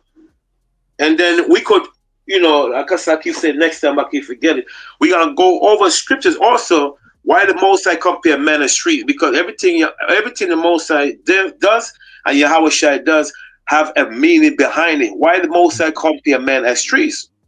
Okay? That's what we gotta go over next time. We get a chance. Come remind me, y'all, of a question, something. Come. Whatever we want to go over, why the Most High compare man as trees? We supposed to know these things because everything have a meaning to it. Yeah. Why the Most High compare man as trees? Why the Most High compare man as horses and so forth? These are very important things to know. Come. Okay, go ahead. Come. Verse 8 again. Ezekiel 31 and 8. It said, "The cedars in the garden of the Most High could not hide him." So the cedars of the in the garden of the power could not hide them. The cedars are the trees, right? Go ahead. The him is Adam. Go ahead. It said the fir trees were not like his boughs. The fir trees mean the nation and the children. The nation were not like his boy. Mean they were not like Adam. Children. Go ahead. Come. It says, and the chestnut trees were not like his branch. The chestnut tree meaning the children were not like his branch, meaning right Adam children. Yep. So when the Bible talks about the fir trees, meaning the king and his princess, okay, the king and the prince mean were not like Adam. Okay, go ahead. Come on. It says, nor any tree in the garden of the Most High was like unto him in his beauty. In his beauty, meaning that the other nation, their beauty did not compare to the beauty of Adam and his children. Okay, go ahead. I have made him fair by the multitude of his branches, Mm-hmm.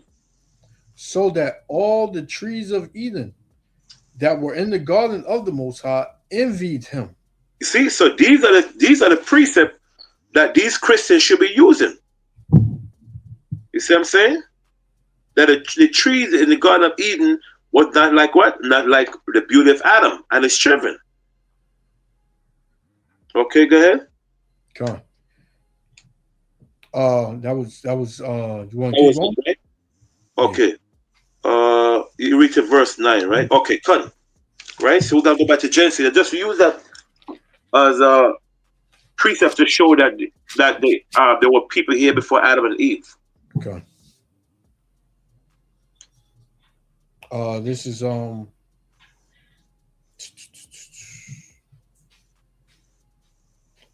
Genesis 1:28 again.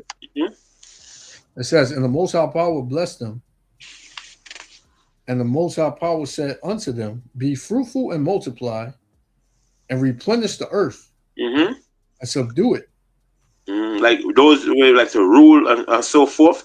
So remember, these were people before Adam. Remember, Adam wasn't even created as yet. Okay. He was not created as yet. Go ahead. And have dominion over the fish of the sea, Mm-hmm. over the fowls of the air, and over every living thing that moveth upon the earth. Right, mean create. Say dominion means of creation over all these things. You know what I'm saying? Of dominion, rulership over all these things. The creatures. Remember, we just read it book in Ecclesiasticus, in the Apocrypha. Yep. Mm-hmm. Okay. Verse 29.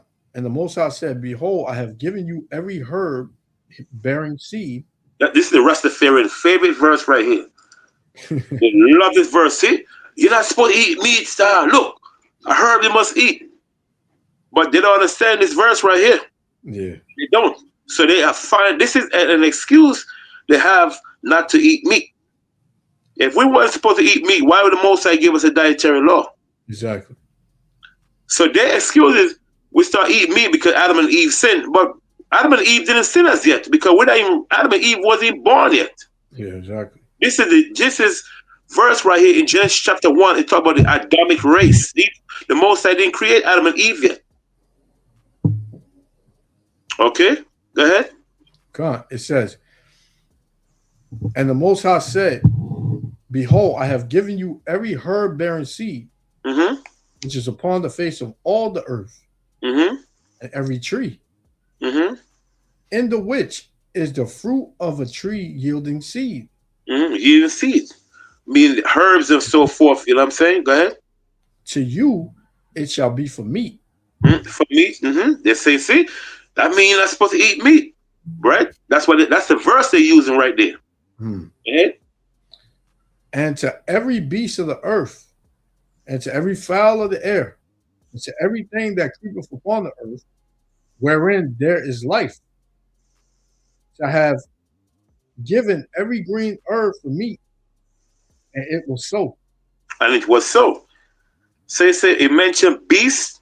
These are the things you're supposed to eat under the dietary law. Under the dietary law. See? So they try to use that verse right there, especially verse 29, that you're not supposed to eat meat. But the Most High did not tell you you're not supposed to eat meat. You can eat meat. That's the purpose. We have the clean creatures and the unclean creatures. One is supposed to be the garbage collector, right? The unclean creatures is supposed to be the garbage collector of the earth. The clean one is supposed to be consumed. So we know the word why the Most High created unclean animal is to become the garbage collector. There's a book what they call Eaten by the Books. It's an excellent book. Good books. It's called Eaten by the Books. We show you, tell you, same thing I'm telling you. There's no garbage collector, but it's put it different. No garbage truck or nothing. So these unclean beasts was supposed to become, they are the garbage truck, back in modern time. Anything dead on the earth, that's their job, like the John Crow. I can't remember. You always correct me on that. When they call it John Crow, vultures. The vulture. In Jamaica, they call it John Crow. In Puerto Rico, they call it John Crow. because you know John, the original people was called a John Crow in Jamaica, was a Puerto Rican, because that's their land. You know, so when the Benjamins start occupying that land, they learned that we are saying John Crow from the Puerto Ricans. Yeah. Okay. So that's it right there. That's the verse right there. That's it right there, right? That's the end of chapter 1. Right. So later on, chapter 2, that's when the Most High created Adam.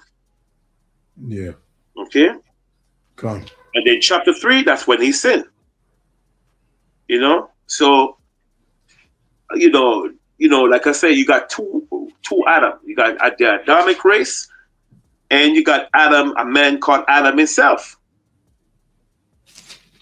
So, you know, that's where the Christians misinterpret, saying that, you know, Adam was the only first on the earth. All you got to ask them, who did Adam marry, who did Eve marry, where did Cain got his wife from?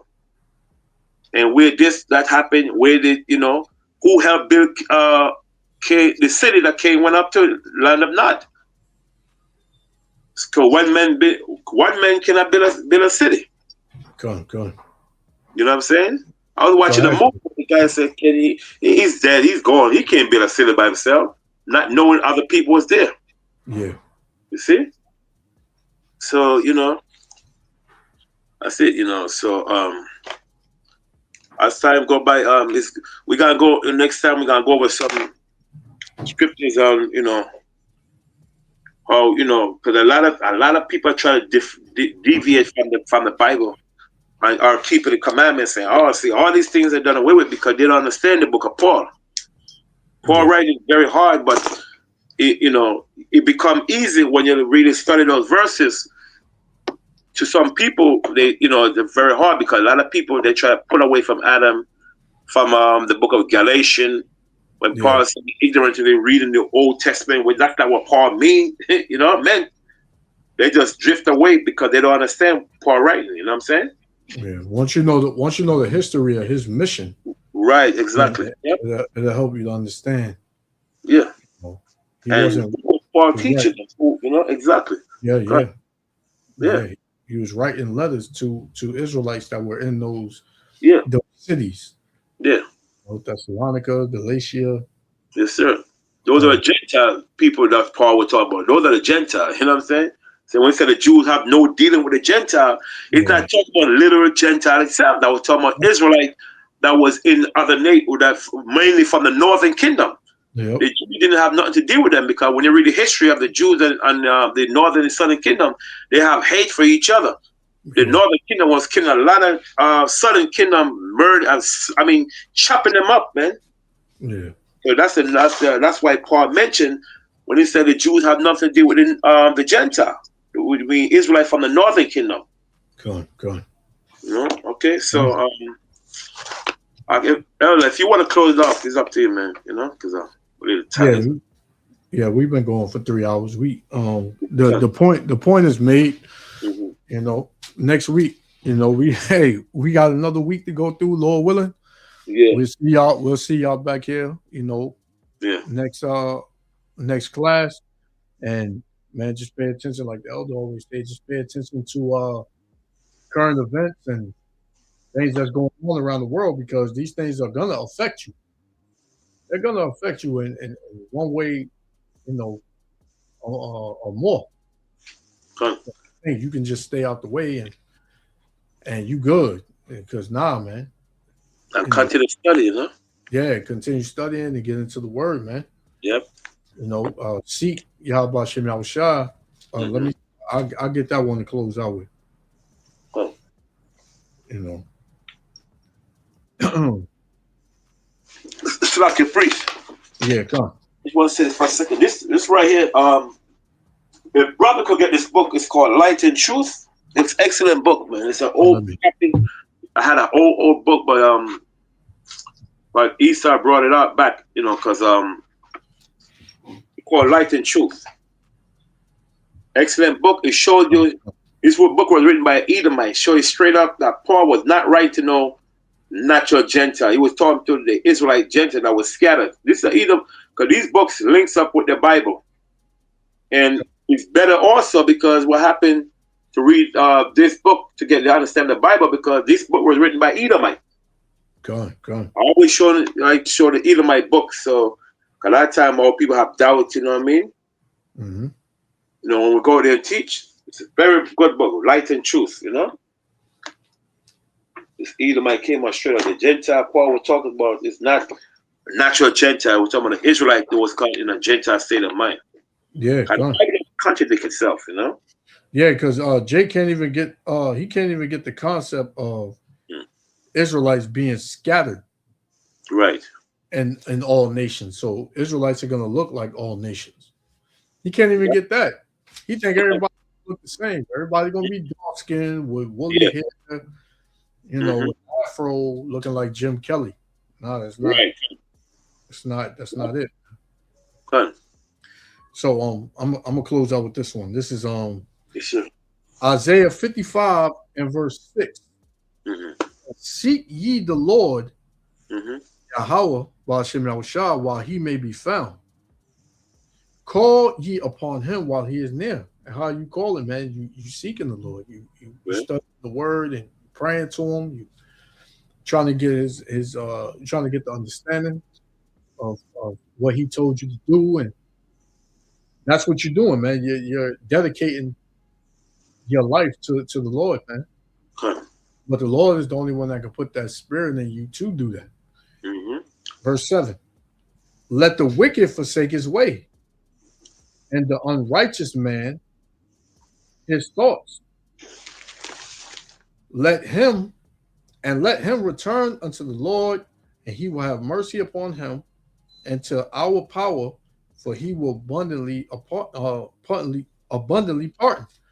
So if you want your sins pardoned, and you want mercy in these last days, because that's what you're gonna need in order to get through what's coming, you got to seek the Lord while he may be found.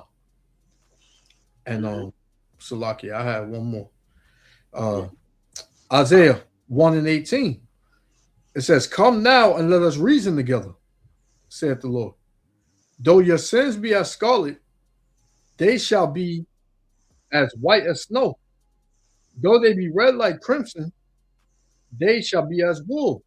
So the Lord, if you take heed to the warning and do what the Lord told you to do, then the Lord will pardon your sins, man. He'll have mercy on you. It says, if ye be willing and obedient, ye shall eat the good of the land.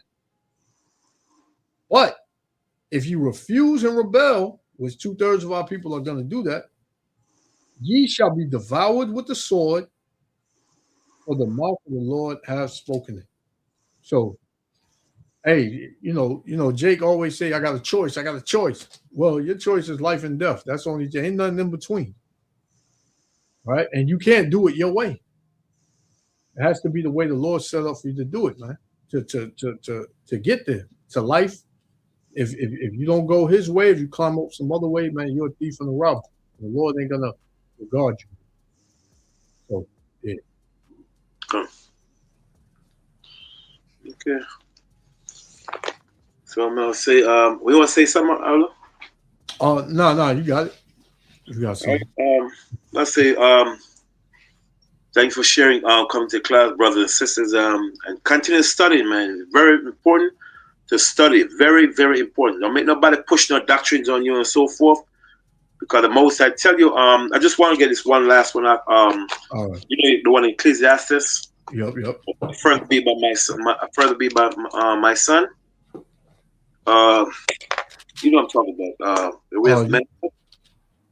You said what? Say it again. Ecclesiastes chapter 12. Just want to get close with that one. 12 and 13? Yes, sir. Go ahead. Ecclesiastes 12 and 13, it says, let us hear the conclusion of the whole matter. Mm-hmm. The whole matter is the Bible. Go ahead. Fear the Most High Power, Yahweh B'Shem Yahushua, and keep his commandments, for this is the whole duty of man. Right, because this is the purpose Most High put man on earth, is to what? Is to keep his commandment. So when the Bible talks about men, it's talking about women also, include women. Go ahead. For the Most High Power shall bring every work into judgment, with every secret thing, whether it be good hmm or whether it be evil. Right. See? And the Bible says, "A further be my son. A further be my son. Beware of what? I'm making many books." Right? For much reading in what is a waste of time, because you have nothing to do with the Bible. It's a waste of time reading these books out there, all these books of the dead. We have nothing to do with the Most High Word, man. Okay? Wasting your time. Okay. Cunt is a waste of time. So I'm going to say, with that, fear the Most High, keep His commandment, and be careful out there, brothers and sisters, and Most High Yahweh Shai. Oh, Slakia, Elder Bakwash is back on. Go ahead. I want to say something? No, I was listening on the side. I was, Yeah, cunt. No, we're going to close it. If you want to say something, go ahead. No, I just watch the news, watch this thing with Trump. Right. I might escalate even more towards World War III. And definitely watch what's happening in New York. Because this guy, I don't know if y'all talked about it, but this guy swore in on the Quran. Oh, no, I didn't bring that up. That's never happened. Yeah, Can you imagine? Tell me about that earlier. Cunt. That's crazy. And Yeah. the speech was the speech was like, if you stupid, it's a good speech because you think you're going to get some money out of it, man. You think there's going to be some money out of the deal, man, and everything's going to be all right in New York. But for you to be a socialist and to come in a state like New York, which is definitely capitalist, where Wall Street is at, people make wheel and deal and make money, that's a strike. And he comes out and says he's a socialist. Then on top of that, you swear on the Bible. That's like somebody on the Quran. That's like somebody coming in your house and they change all the rules, man. They change the rules. You know? Con. You want me to get it real quick? Yeah, I gotta find a way to charge this thing up. It's like 3 minutes. Mm-hmm. We can watch it because I didn't even see that. Let me see it real quick. That's a devil from hell, boy. Yeah, man. In the Quran. It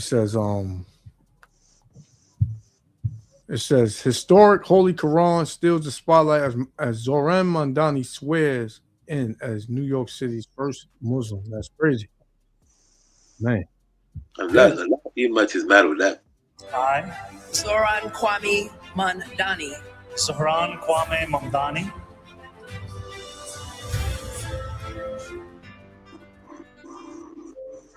I, Zoran Kwame Mandani, Zohran Kwame Mamdani,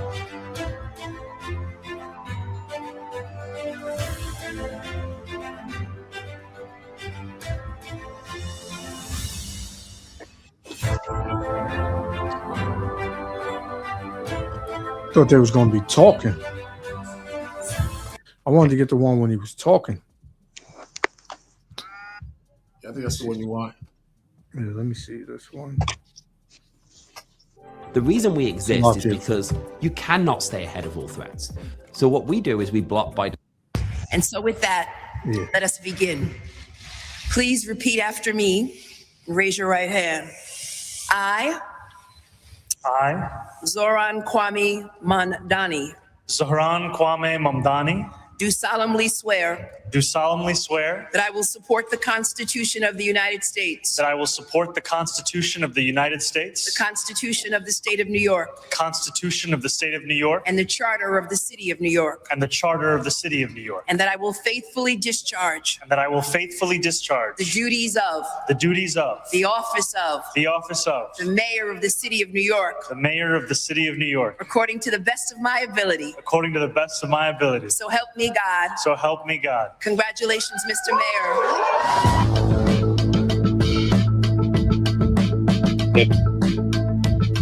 Hey, I thought this chick was in hot water right here. Yeah, she was. Latisha James.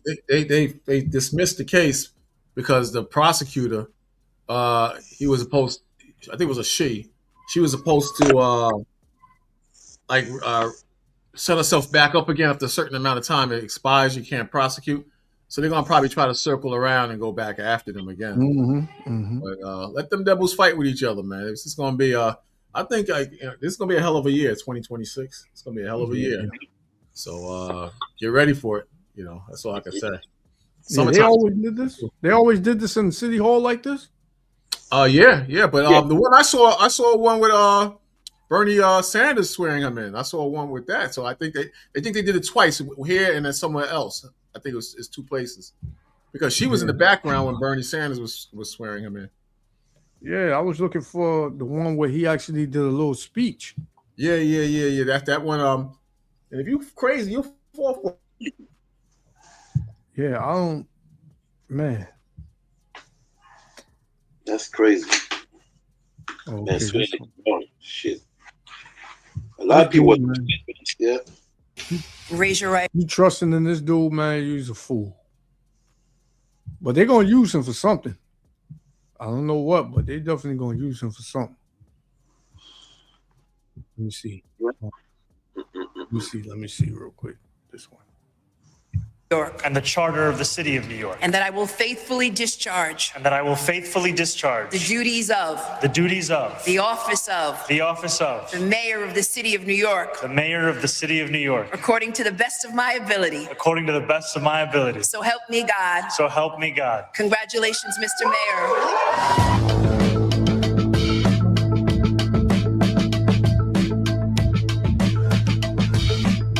After midnight, Zohran Mamdani officially became mayor in a moment that broke tradition and rewrote the city's political story.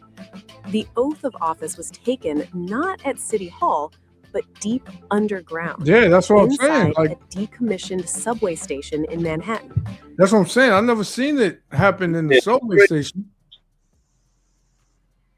I never seen it happen there. Damn. Yeah, there's definitely something going on, man. Right? In the subway station. Yeah, I never seen that before. Like it's all dirty down there. It look like rats be running all down there, man. This place, that's where it's going. Underground, man. And then she said the wife said she don't want to go. She don't want to sleep in city or what do they call it? The Gracie Mansion. Oh yeah. She don't want to go in there. Yeah. And then you had, this dude is a Muslim. Then you had these Israelis in there, and all that, them little hats and all that, them cups, them small cups. I don't know, man.